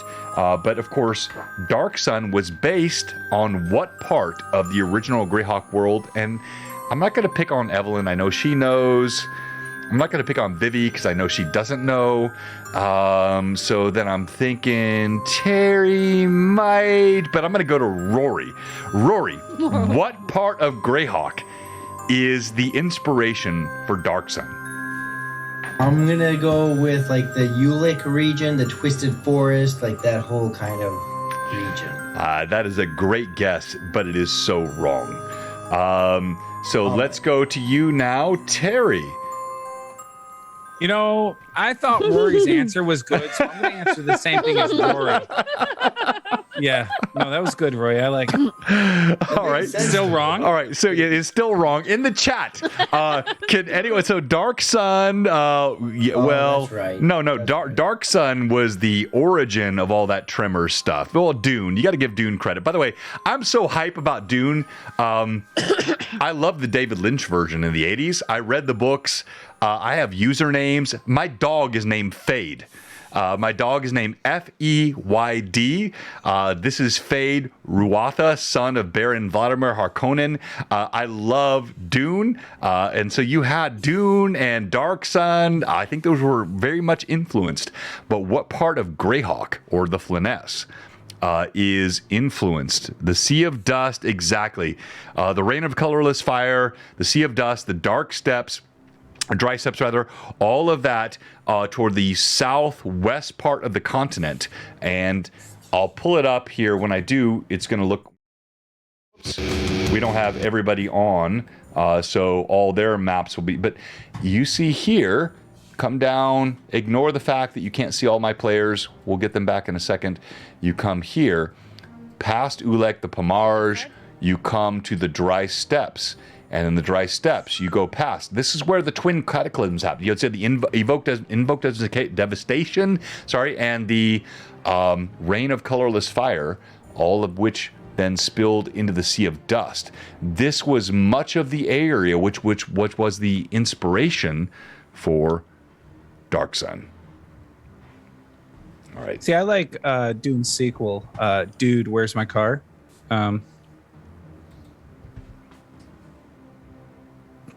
Wah, wah, wah. All right. Jokes. John Connor Mars, exactly. All right. So, yeah, groan. Exactly right. So, questions in the chat. Any questions for the players about all things Greyhawk Awakening? Any parts of the Flyness, the players, their backgrounds? I'll give you a couple of moments. We can't give too much on our backgrounds. No. Yeah, no. You can be restrictive. But they could still ask. They can ask, Just don't have to exactly. They answer. can ask, but you don't have to answer. Yep. Oh, Phantom and Jay's got a good one. How are we feeling about our new PCs so far? Let me start with you on that, Terry, since you brought the question Yeah. up.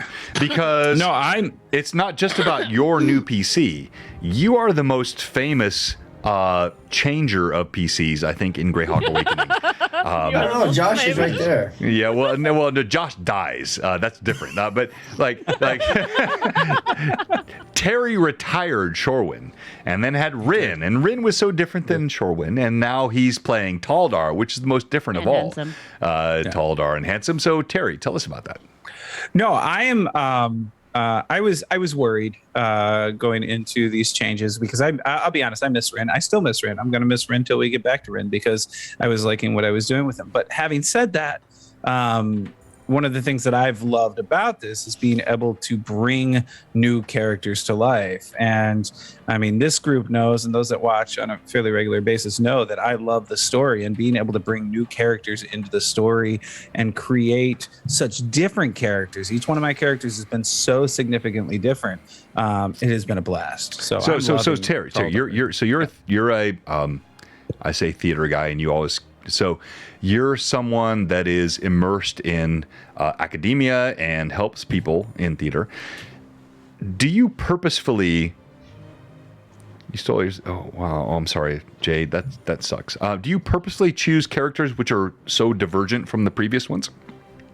I like to stretch myself. Yeah. I am one who doing a character that's similar doesn't allow me to enjoy. It's actually why I've really started to really enjoy being a DM, because I can create all of these different characters who have all these different backgrounds and ideas. And it's why I do theater, is because theater has a finite ending. A show ends, it closes, and you begin a new show. And so for me, that changing like that is just so fun. No, well said. We have Mike Disney on with us tonight, the creator of the Overgord, which was the most popular part of Halloween for all of D&D geeks. It was everywhere. The Overgord is overgorgeous, and I saw pumpkins and so many people painting this guy on Instagram. Oh, look at him. He is just so beautiful. Swoon. And so for the giveaway tonight, I said my last one in a while was last night, but I'm going to do another one. I want to do a Mike Disney Overgord print giveaway. Why do you always do these on the streams that I'm in, and then I can't? No, you can. You can. Evelyn can't. Let me see who would know. Evelyn can't. I think only Evelyn's excluded. Anyone else can. In the chat. I don't see. So this Overgord, I have a print from Mike Disney here. And my question for you for this giveaway is...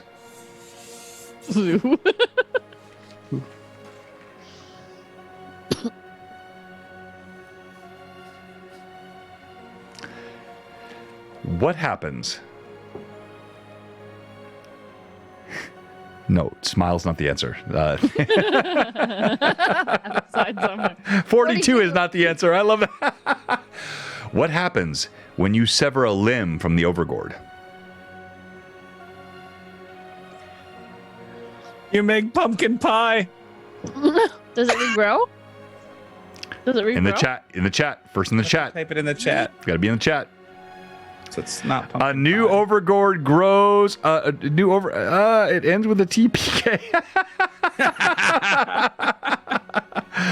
All right, Robert, you have it. So you sing ABBA. No. So yes, when you drop the seedlings come. So this is a Makes sense. yeah. Anytime you cut anything off the overboard, seedlings drop in the ground, and this makes this beast even more nefarious because it's not just powerful in its own right; it spawns more and more around you. And Robert, congratulations, my friend, you have gotten it. Yay! Hey Keith, good to see you as well. All right, more questions. We're going to wrap up here in a minute because it's clear Josh is not coming back on tonight. Let me show you this. What again. about the other people and how are they feeling about their characters? Since we only had me talk. Yeah. Evelyn, Rory, Vivi. You Yeah. were the most famous. That's all. Changer of characters you are. Change of characters. Although you do a fabulous job at change of characters and seamlessly allowing a new character to come in with the group and melding well, which I would like to just commend you. Yes. For my character, different for me. I usually always play some sort of magic, so super bizarre to have zero magic whatsoever. Wrong button. Sorry. Just wanting to try something a little bit different, character-wise and style-wise, but just a little bit of me still in there, so it's relatable. Hence why she's Snacks. always about the snackies and the food. Again, I think same, just a little bit apprehensive. I think, like anything, right? Like you play a game for so long, you build these characters, you don't want to see them go yet. You want to play with them and see how they develop and how they grow. So obviously that's always, Lilith will always have a special place in my heart. And excited to get back to Lilith whenever we do that. However, it has been really fun getting to know these new characters and You're right. where our players are actually kind of connecting. So odd for me to be. I mean, obviously Lilith and Sharwin were married, so we were together. But I feel like It's all for the horse. Taldar It's all for the and horse. Rizia are have a connection now too, which is a bit different than what I normally am used to, right? With the Yeah. connection with, No, so it was the chat blew up. So I want to make sure I catch some of this stuff. So we have, yeah, Happy Man, Winkle, thank you. Art Heart Studios, I appreciate that so much. We do try here and we try to run a good game, but we love the mad chatters and all the people that pop in here and support us. It means the world to us. Fraley, I'm sorry I broke one of the masts on the ship, but it still looks glorious here and it'll be back on Sunday. Pat draws. Lilith has always been legendary. Terry, well, yeah, exactly, right. And no, all right. So all of that chat is wonderful. Let's go to Anaho. Tell us about you. You mean same question? Yep. Yeah, well, I mean, Anaho is different. I am definitely struggling with how to use him. With Gimbal, I was able to figure out, okay, well, I can be creative with the spells, this or that. Both characters are based on a particular archetype that are quite different from each other. So it'll be fun when that finally comes out. But, you know, it's I like moving into the new character. I like Anaho. There's actually, and John knows this, a particular book that I've probably read 3 times now, John, and still working through it more and more. The reason why he went right instead of left is based on that book. Right. So he's fun. He's challenging to play right now, though. Plus, he's level 1, so he can't do squat. Exactly. Level 1 is tough for everyone except for Taldar. Taldar is just like laying waste to everyone around him. All right, so who did not go? Moria, did you go? Mm-mm. Yeah, go ahead. Gone yet. You need to So, go. so it's interesting because, like, last book, Millie was kind of the biggest change for me as far as character goes. She was a huge step away from the normally, like, I'm gonna take care of all of you and be your best friend, and just, you know, like, because she was definitely not a nurturer. Well, she nurtured Galen, but yeah. Well, that's different. Only for one night. To be fair, He never forgot. sorry. Bad John. Anyway, but yeah, so that was a big step away for me as far as like the type of character I play. Moria is very different, though. She is a definite different sort of exploration for me, and John kind of would know from like her backstory that she is kind of significantly different in a lot of ways to any of my other characters, though is similar in others as well. And I've also never played a dwarf before. Like, this is my very first time playing a dwarf. Oh, really? And it's Wow. because I've always been really nervous to try to tackle you like elves? the accent. Yeah. And I love elves. Yeah. Like they're my favorites. I have been really enjoying playing her, and kind of the one of the things that excited me the most, I think, about her was how just very rich the lore of the dwarves of Greyhawk and Orth in general are, and just how far that runs in, and how many things that they're tied to, and their history and everything.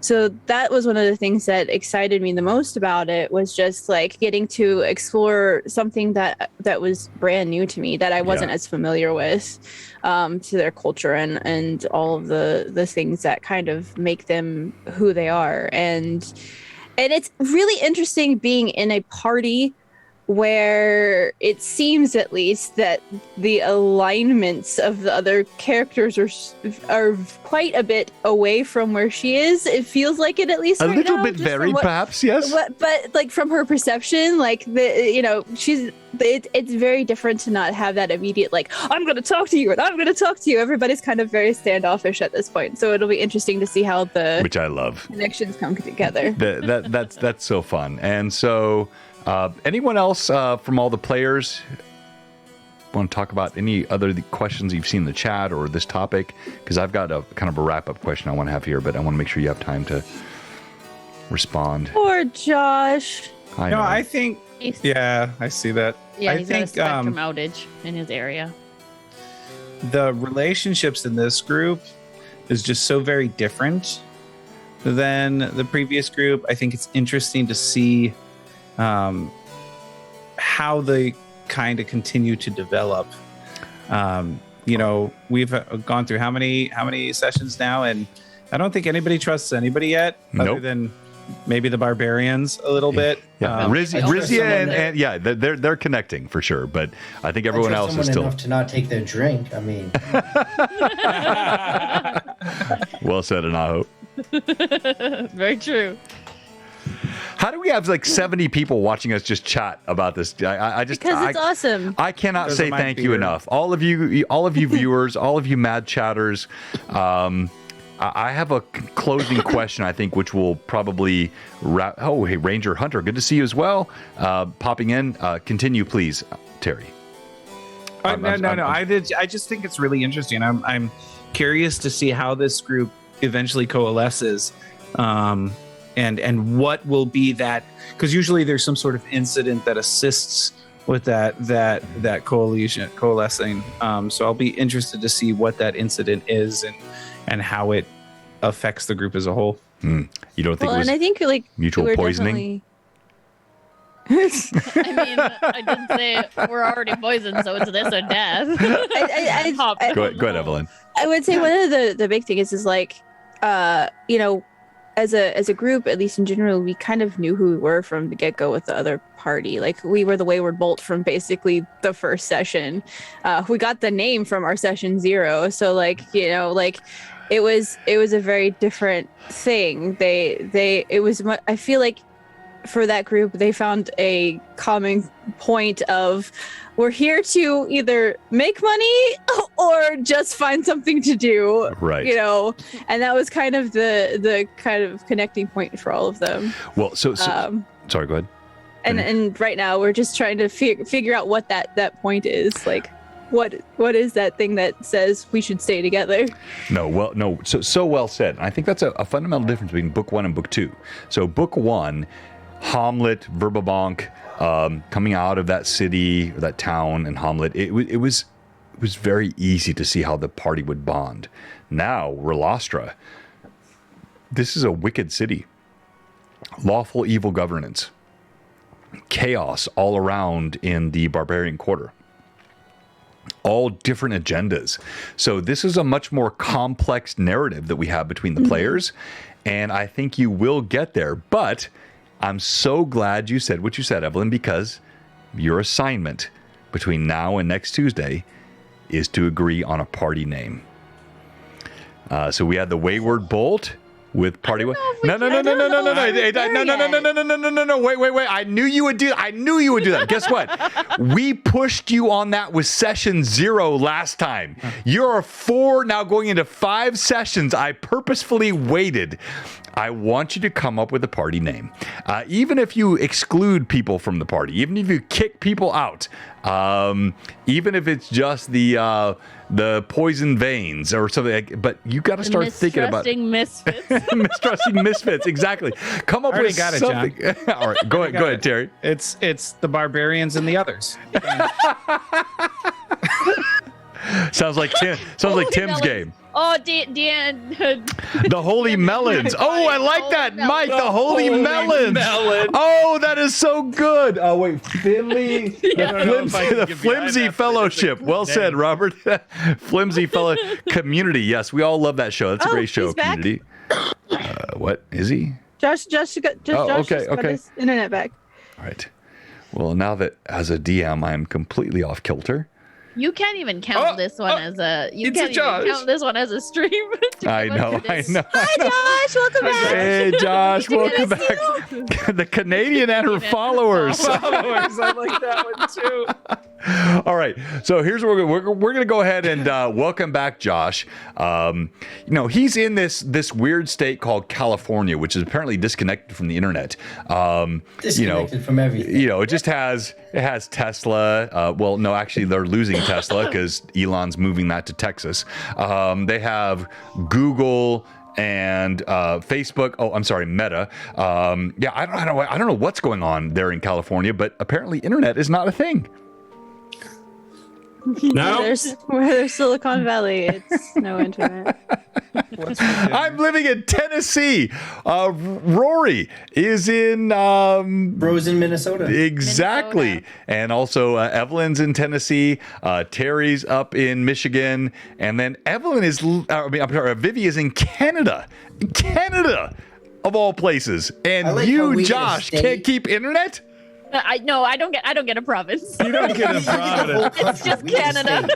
It's a country. It's a because I don't know the province. And then Josh, living in California, cannot keep internet. What the heck? yeah, just Vivi living in Manitoba and everybody else in the States. I just found out that me and Mike Disney in the same state. Really? Oh, yeah. No, absolutely. Mike, thank you so much. You are amazing. We love Mike Disney. And so, let me pull up our giveaway for tonight, and we're going to close off the stream, and we'll get back. Yeah, no, it's already 7, and to kind of restart this, Josh, it would not be good. Yeah. So, I would like you to make penance. No, I'm teasing.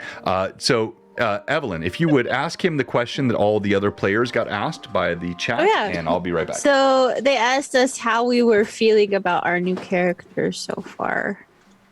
Well, I've Start had with one Liam. session with Phelan, so I think going pretty good.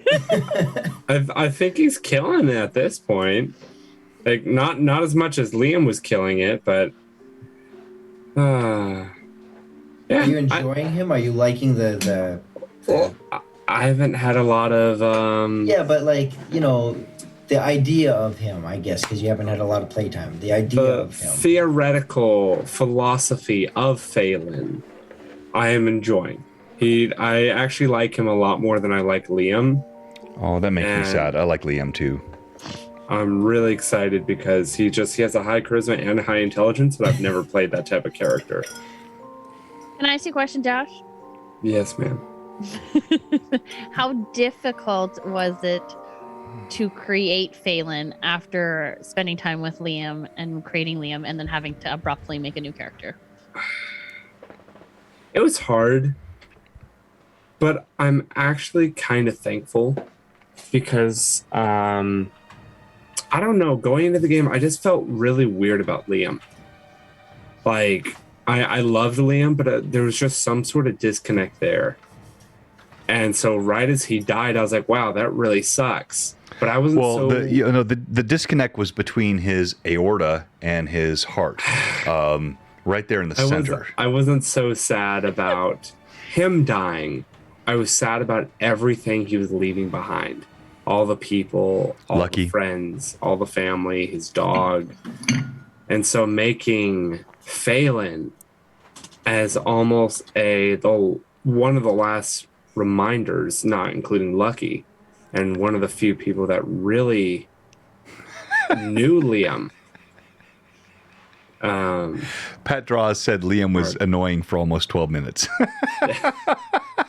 He had a good 12 minutes. It was a good 12-minute run. So was Phelan one of the characters you had created in Liam's backstory, or did you come up with him? I came up with him. Yeah, no, again, all the Lady Luck. Josh did so much work. I tease Josh because I love him so much. But like everything he did with that character was amazing, except charging up the steps and taking a sword to the heart. It was more than 12 minutes, I'm pretty sure, right? It was 13. 12 and a half. His twin brother Liam. Everyone, thank you so much. All right, so I said stay tuned. Here is, I like doing this every once in a while. We've had this conversation a couple of times, but I think it's never been more poignant than it is now. D&D as a release. Every single one of you now, I know, and you know me, we all have had crap in real life. And I would like to quickly ask the players and also the viewers questions about the real life impact of D&D and the escapism that's necessary in this game. You don't have to get, I'm not asking you to get into your stuff. I'm not going to get into mine either. But just how this game, maybe sometimes it's a stress if you're trying to prep. You know, like I feel that sometimes a DM, I'm like trying to get everything ready, or a release. For you to just come in and be someone different. And let's start with you tonight. I picked on you, Josh. I'm going to come back to you, Josh. Freak. Are we talking in this game or in D&D in general? In general. I, like you, John, are the forever DM. And I actually saw something today on Twitter. I actually just finished up my reply while my internet was down. But D&D used to bring a lot of stress to me, especially as a DM, but instead it's become something so cathartic. It's so nice to step into the world of D&D, to escape, to just be in a total different state of being, to be able to watch as my players just enjoy, other than last night. Last night was really rough, but they still enjoy the storyline, and watching as they feel so emotionally charged and connected to the storyline. Even on the days where I'm really depressed and having a really hard time, it helps me feel like I have a place of belonging in part of a party, or as the god over the creation of the story, and just the excitement with my players and with my fellow players. Yeah. It's nice. No, so well said, Josh. And Josh, look, you've been very vulnerable. You told us many parts of your story. You were a big part of Blue Box Con last year, and I'm just so excited to have you out here next year. I'll drag you out here if I have to on a horse. I don't care. Like, no. Put that finger down, crook it back, and put it in your pocket. You will be here next year. Somewhere. I'm telling you. I have summoned you. It's a gesh, which I used to call Gias, and I learned better a couple of weeks ago. It's a gesh summoned upon you. You will be here. But we all feel the same, and the chat's blowing up. Let's see here. So you have no life, Steve. That is not true, but I'm glad that you live in the Blue Box fantasy worlds because you have helped us so much at Blue Box. Steve is amazing. D&D for life, Mike, no doubt. Happy Van Winkle. 100%. Writing dissertations. Get me out of here. Fair. Pat draws. You only get stressed when you see the last minute announcement canceling the streams. Well, do any of you ever feel relief when your stream is canceled? As a DM, like sometimes occasionally I'm like, oh, I have so much going on. No, only me. I suck. All right, sorry. And then As a Sometimes DM, I do. yes. As a player, no. Sometimes I do just because I could sleep. yeah, no, as a So as player, somebody never. As a player, I Has never severe- feel that way. has Yes. severe lack of sleep just because I work nights. However, yeah, that's Well the said. only time. Well said, Vivi. I feel the same way. Yes, we are so glad you're here. Fraley, good to see you. So you said something, Josh. Pat said. Oh yeah, Pat66 said something I really love and connect with. Is the D&D kept me from killing myself when I was young.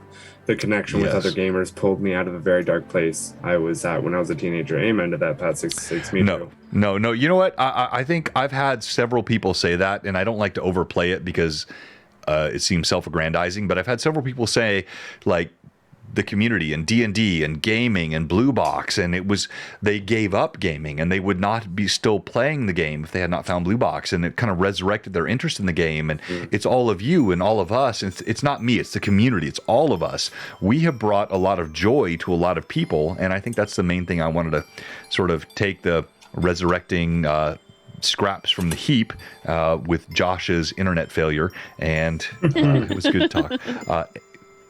Rory, go ahead. So I get this weird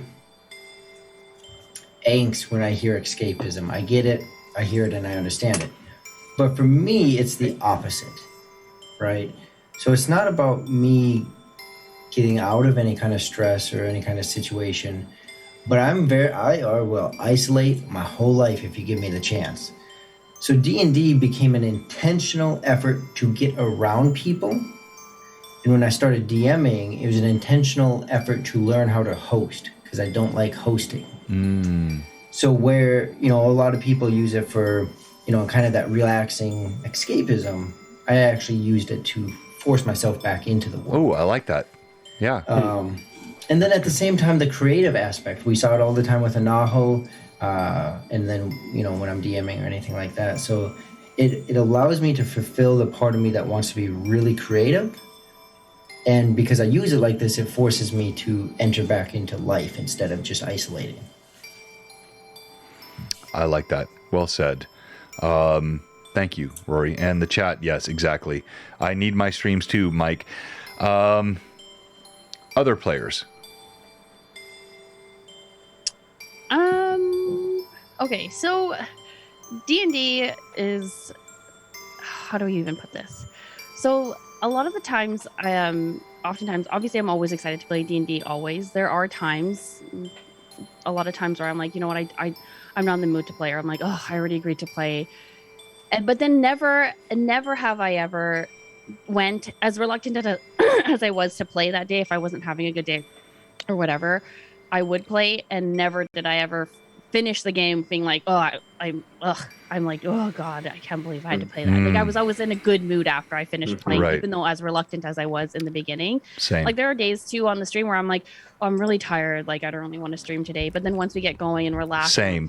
and then, So like, true. I leave and I'm like, oh, okay, like that was great. Yep. Like I needed that, in so many aspects. Not even just like on stream, but just in real life too. Where you setting up games and stuff like that. And I think the wonderful thing about D&D is the group that you create and tell these stories with and building stories with together. You're doing it with these people who like end up just becoming your family, and because you have these connections and you build these bonds and you go through a lot of emotional things in game and out of game together. Yeah. Which is such a beautiful thing, because my original D&D group that I first started playing D&D with, they are like my family, like my brothers, my sisters. Like I'm just like, when it's D&D, they're like, what time? Because I usually host, but also I love hosting because I like to cook. Surprise. They're always like, what time? I'm like, doors open at 4.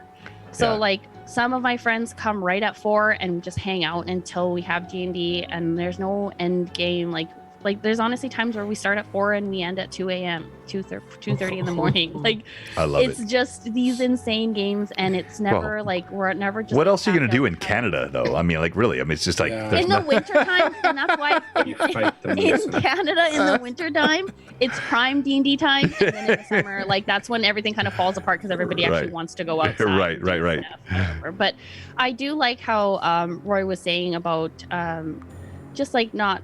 A lot of people do say escapism and escaping, real life and Yeah. things like that. But I think it's just rather just trying to busy your mind with something else and thinking about other things and enjoying other things instead of sometimes and oftentimes people get stuck overthinking and re-overthinking and being super hard on themselves and going over I see you Really? see you over there. Yeah, I think see- so. I see you. It's so true. No, it's so true. What it is that I think we have a lot of time, things happen in our lives, just we make decisions, things happen, and we spend a lot of time going over the things that we've already done and then beating ourselves up on the things that we've already done when they've already happened and there's nothing more we can do about it. So I think occupying your brain with D&D as something else to think about instead of spending that time beating up on yourself and making yourself feel bad is something that's great. And I don't think that's necessarily escapism. I think it's just being proactive and thinking in positive ways instead. So hype. I love that answer. So well done. And but Chris did ask 2 questions. Would you not also be good snowmobiling or ice fishing? Oh, ice fishing is so fun. I love ice fishing. I've definitely done ice fishing, like drilling holes into the ice, pitching tents, sitting out there forever in the freezing cold. Sounds horrendous. So fun. I love ice fishing. You don't want to get close to a moose. In real life, it's gigantic. No, If they're you fancy massive. dying, Oh my gosh. if you fancy And they dying, can then- swim really fast too. No hockey, eh? No hockey. I don't really care for hockey. I will watch playoffs just to, Curling. watch playoffs. But other than that, I don't really care. I don't sport. I'm not a sport person. Like you can't throw something at me. I will guarantee you I will not catch whatever you're trying to throw. If it's an apple or Not even a cold? Fruit, food, it doesn't matter. I will try my damnedest because I don't want to. And there's a 5-second rule. So if it does hit the floor, I'm still going to pick it up and eat it. So. I love it. I cannot believe we have 71 people watching this chat, but thank you so much. And any other players that want to talk about, I've got kind of a closing thought, but I want to let you guys respond if you have anything else.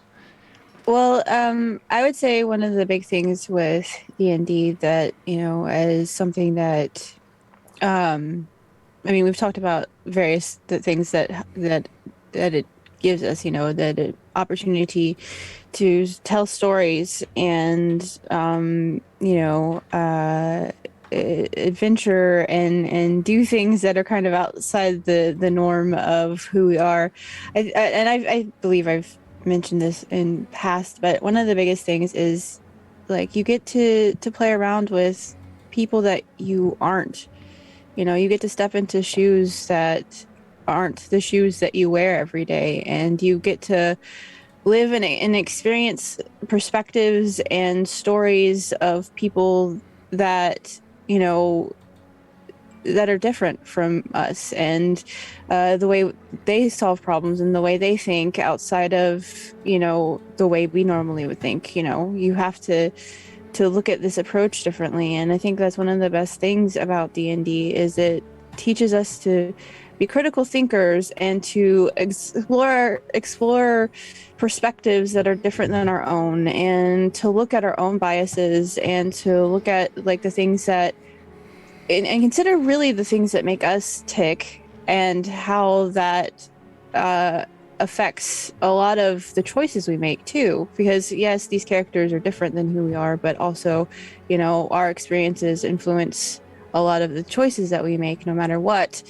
And just learning more about ourselves and other people and exploring stories that are incredible and building these with other people, finding those connections and, not only learning about these people as your friends and how they interact with you, but like literally their approaches and the things that makes them tick and the things that makes them make those choices. You know, it's one of the best explorations of people and humanity in general, and just seeing, you know, all the various amazing ways that stories are told, and not through just our own play, but like, you know, watching other people play and learning their stories and finding what their passions are and the stories that they want to tell together, because that's what it is. D&D is all about creating something together. It's no one's the most important.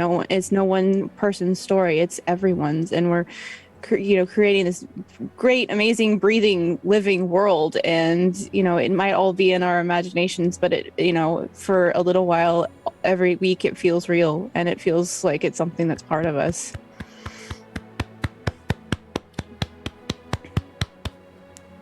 So I figure I'll throw my 2 cents in here at the end. Go ahead, Terry. Boo. I'm going to keep it fairly short. As short as I can. I talk a lot. The 5 other people on this screen know that I've been going through a lot in my personal life over the past 5-6 months. And for me, coming on to here and being able to share these stories, and being able to, and I'm going to use the word escapism, but I'm using it in a different way. It's escapism from focusing on what I do every day and retreating into my other family that is here, and my family on Monday nights allows me to stay sane. I've said this a lot of times to lots of people here, that if it wasn't for these nights, it would be very difficult to get through each day. My job forces me to be creative, which is fine, but sometimes you need to be creative for yourself, and you need to step away from those things that are causing you the most stress in your life. And I'm going to be honest and vulnerable here for a bit. I've been alive for 43 years. I've lived by myself on my own for 9 months of those years. In 43 years, I've always had a roommate, whether it was my brother, through college, through marriage, and I'm back on my own again. Yeah. Yeah. And this allows me not to be lonely. Such a fail. The ultimate timing, fail. John. I was trying to do the opposite. I was trying to get him full screen and show I just totally screwed that up. But no, it's wrong. All right. But yes. It is. I mean, it allows me to, when my kids aren't here, not to feel like I am isolated.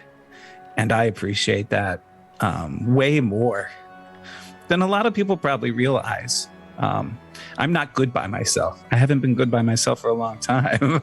And so having these connections that I have with you all, and the connections that we get through the family that is Blue Box, and of course my family over on Roll for Perception, is huge for me. And so D&D allows me to do that, which is huge.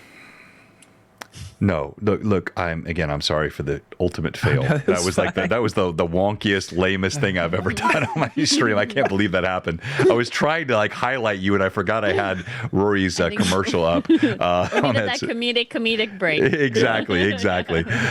But I think, look, there are some that feel, and I know they're out there, and when I say this, I don't want any of you who are watching, if you fall in this category, to feel like I'm calling you out.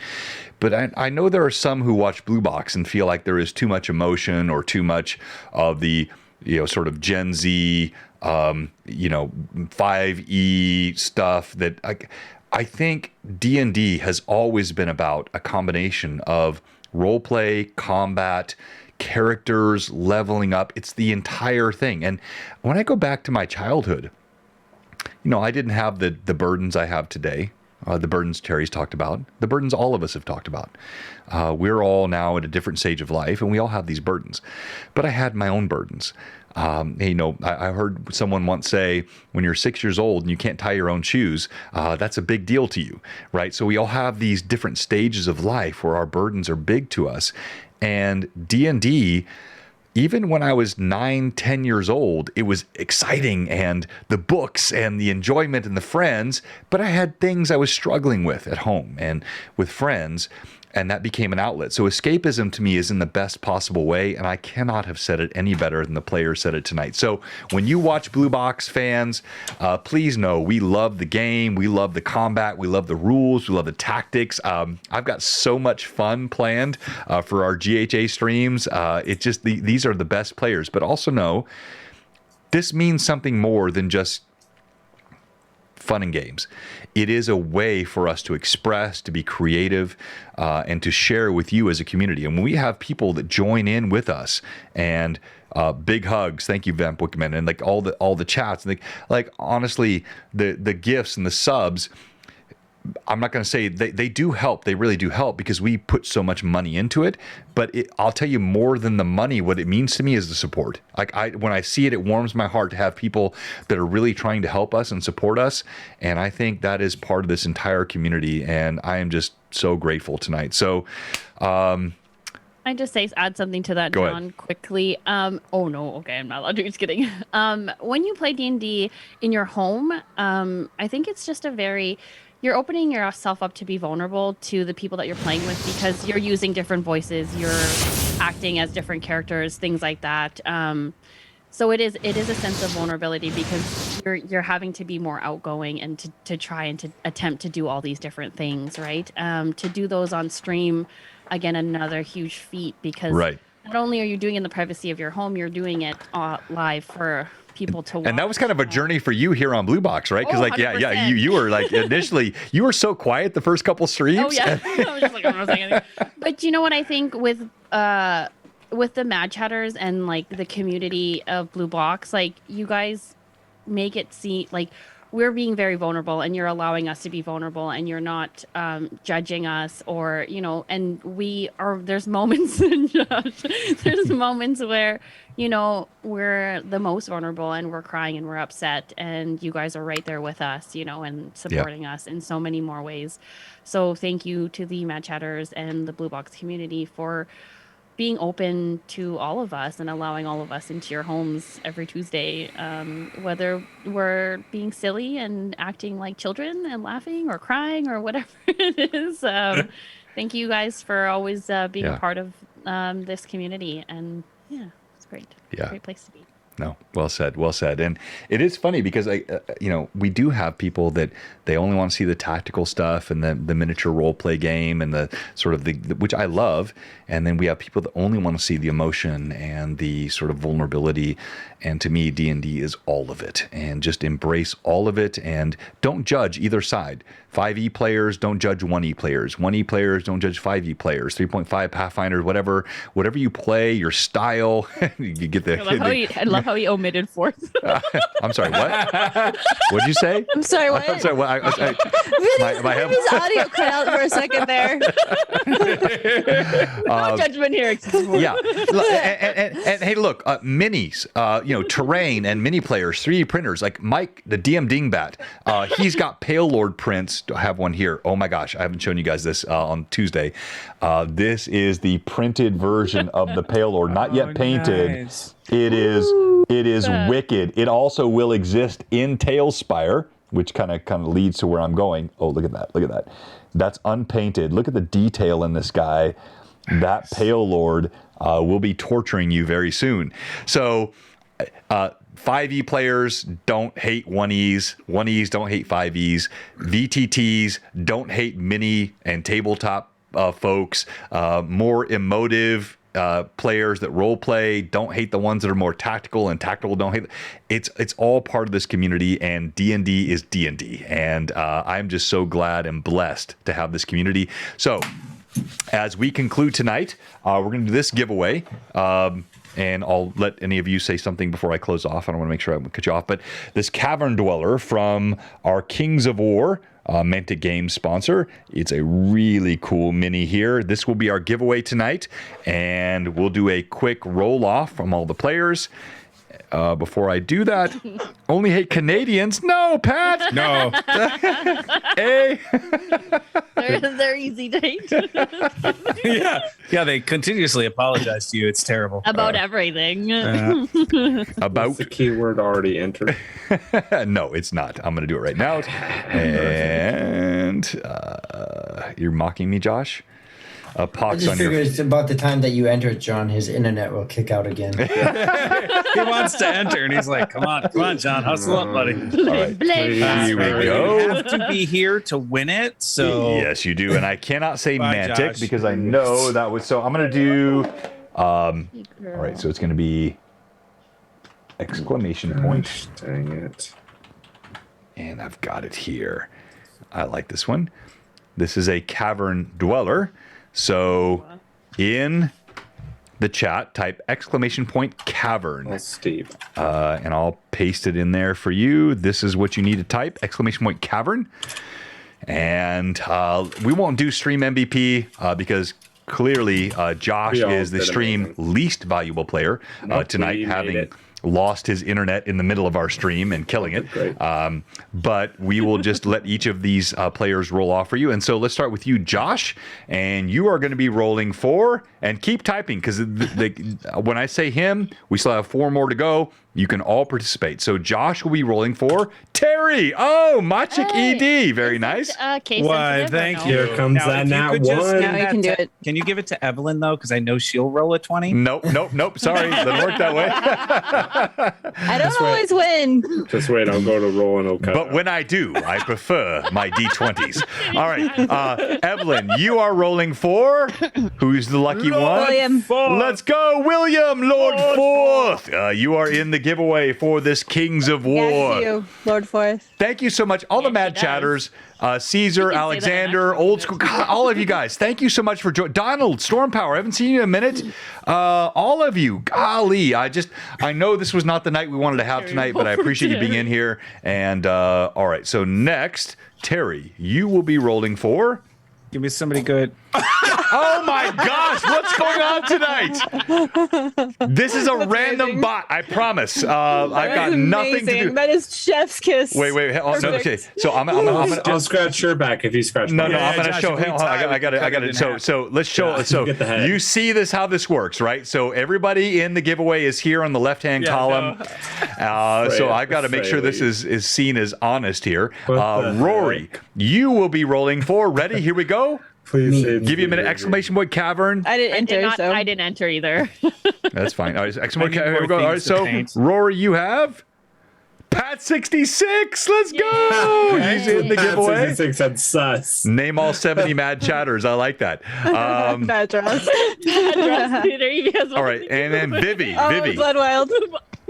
Vivi, you ready? All right, Vivi, Yes. you have Kirsten. Let's go, D&D imposter. Oh, since you gave John. Oh, no. That seems to be an imposter. Kristen, if you win, we're friends, right? That's imposterous. All right, so let's start with you, Josh. Go ahead, roll. Okay, I'm rolling for Machik ED, who is a subscriber. subscriber. Must fail. Check. Must fail. The first roll would have been a 13 and turned into a 5. Oh, that And the one hurts. second roll is a 17. That's All right. not bad. That's not bad. I All can right, beat that. Evelyn. All right, I got Lord Forth. I really want to win this. So cool. So cool. One fell out of the tray, so I'm re-rolling the one that fell out of the tray. No. It's a 14 is my high one, so. All right. Oh, that's rough. Still in the lead. Terry. All right, first die. Is he a subscriber? Yes, I just am. don't- I am. Yes. Yes. I was like, I better be. Oh, wait. Okay. We haven't asked. Sometimes. I can't believe. So, You almost forgot. I know. I almost forgot. And let me see here. I would like Harry. Yeah, Evelyn. Terry. Ask Or the it doesn't question, say. please. Yes. What's the question? What? Oh, yeah. No. Sorry. So, He's new here, The apparently. chat's all remember popping how up this- already. They're how this already begins. answering. all right. I was so excited. If you're new here and you haven't clicked the hearty heart, or if you have clicked the hearty heart and haven't clicked the subby sub, or if you click the subby sub and left the subby sub lapse and need to click the subby sub again, we have one question for you, and that is, What are you doing? Hardy heart subby sub. All right, Terry, continue. all right, so Terry's funnily new enough, here too. the first roll is a 17, so I'm going to set that over there. Okay. Second roll, Let's though, go. It's going to be better, Josh. It's going to be better. No, it's not. It's an 11. That is amazing. So you and I are tied with Tied, 17. no, that's- tied right I now with believe we're gonna have to 17. put dice cams on these rolls. Yes, we will have to do a dice cams on the next roll. All right, let's go to Rory. Yeah. Unless Rory rolls a nat 20. Yeah, go ahead. Rory's true. coming out. Rory's I haven't rolled got yet. I still haven't rolled yet. I haven't rolled yet. Hasn't rolled yet. I know. Yeah, but I'm getting my second we cam can just ready. admit we already know what we're gonna roll. So You're going to get a 20. You've rolled a nat 20 Rory, before. Yeah. we Hey, have played lots of Prometheus. games, and you said I rolled a nat 20. Yeah, but that's during I'm games. entering a giveaway. Different. I miss you, Chris. Please move back to Tennessee. 7 and 12 for you, Pat. Oh. All right. Okay. Not there. And Vivi. Vivi's coming out with that 18. Come I out, just John. rolled an 18. I kid you not. What? Hang on, let me roll the other one. Well, it doesn't matter. It doesn't matter. 18 wins. And you were rolling for Josh who? just spoke it into existence. Who are you? 18 wins. Who are you rolling for again, Vivi? D&D Imposter. Let's go, Kristen! You are the winner! Let's Not the go! first thing she's stolen from me. And I want to see the Look, I tried. I want to see the Yeah. painted version of this, Kristen. So, That's so the dice cool. got That's the smoke. painted version? yeah, I want her. No, I want her to You want to paint see it the and painted show version. me the painted version of it. And then hang on here one more time before we close. I'm going to re-add it now because I had to kill it because it was interfering with Terry's amazing commentary. But let's go ahead and get this back up on the screen. And Try to I win it will for you, fix Josh. the audio here because I know what to do with that. Nice. And then we're going to restart it by hiding it. Hang on here. Stop. And be prepared. Collaborate and listen. Makes me want to Stop, collaborate, and listen. Right now. I allow Thank no, you no, very I no, come on, no, you can't do that here. We're much too cool for it. Blue Box Con 2022 tickets go on sale, and they're super cheap. They're like $5 for a base ticket, and then you pay $5 to play on a streaming table, and then need another $20 $5 if you want to be on Mine. Mystical Unicorns painting area, where she will have paintbrushes, minis, paints. Like, Yep. I promise you, you will be given way more than your $15 when you get here. But it's just to kind of help cover the cost and make sure people are serious. So $5 base ticket, I think, and $15 max if you want to do all the stuff here at Blue Box Con. We'll put all that out here very soon. We got another meeting with the group on Sunday. But thank you again to Rory, our resident artist and extraordinary video creator. Blue Box Con.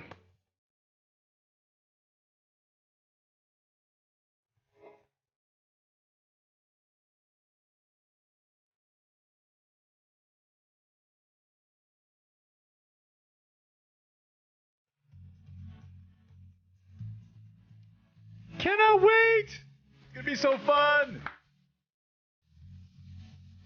Are you hyped, Kayla? Are you hyped, Kayla?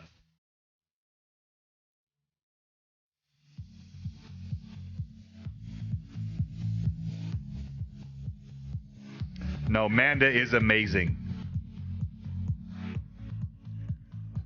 She's gonna rock it. You want to buy into Manda's. She's gonna have paint and minis and brushes. It's gonna be a fantastic time next year. All right, so As we close, thank you again. Congratulations to our winner tonight. Well done. Well rolled, Vivi. On fire tonight. Kristen, congratulations. And obviously not our normal stream, but I thank all the players. And we're going to raid into tonight. Let's see who's up. Machikiti. Oh, he's not up He's tonight. Nope, not not up tonight. He's still like combing that glorious beard. He's so hot. Oh my gosh. Terry, I'm not lying. I just realized I had a dream last night about your beard. I did. I literally did. I And shouldn't talk about it. it was online. glorious Tell and us long more and about dark. This beard dream. that No, you I had. did. It was. I don't know. What was it? I don't. It was. It's weird. I'm sorry. I shouldn't have said that. Yeah, Sweet it was weird. nothings. All right. Beard dreams. He On this dreamt that he episode was of Beard sleeping Dreams. within the Sweet Yeah. dreams are made of this. Sorry, would No, that get me sweet- banned? Is that sweet dreams DMCA are violation? made of beards. Sweet dreams are made of beards. Who am I to wish I could grow a disagree? beard. I travel the world and the seven. You would look so good in a seas. beard. Everybody's Wouldn't I? You'd be so hot. Wouldn't I? Oh man, I need a beard. dwarven. find her A beard. dwarven beard for the lass. Yes, give That it to actually her. legitimately kind of looks like a beard. That does. All right, let's raid Loot Die Repeat. Because I see someone else I rated last time and they didn't even say thank you, so I'm gonna go to Loot Die Repeat because they're usually thankful and we're rating them. I like people who say thank you, and here we go. Blue Box rating Loot Die Repeat. Starting the raid. 3, 5, 4, 7, 6, 8, 9. What the heck is 1, happening? 2. I don't know. I'm just 65. whatever. 65. 42. 69. 42. It's 42. Rating now. 69.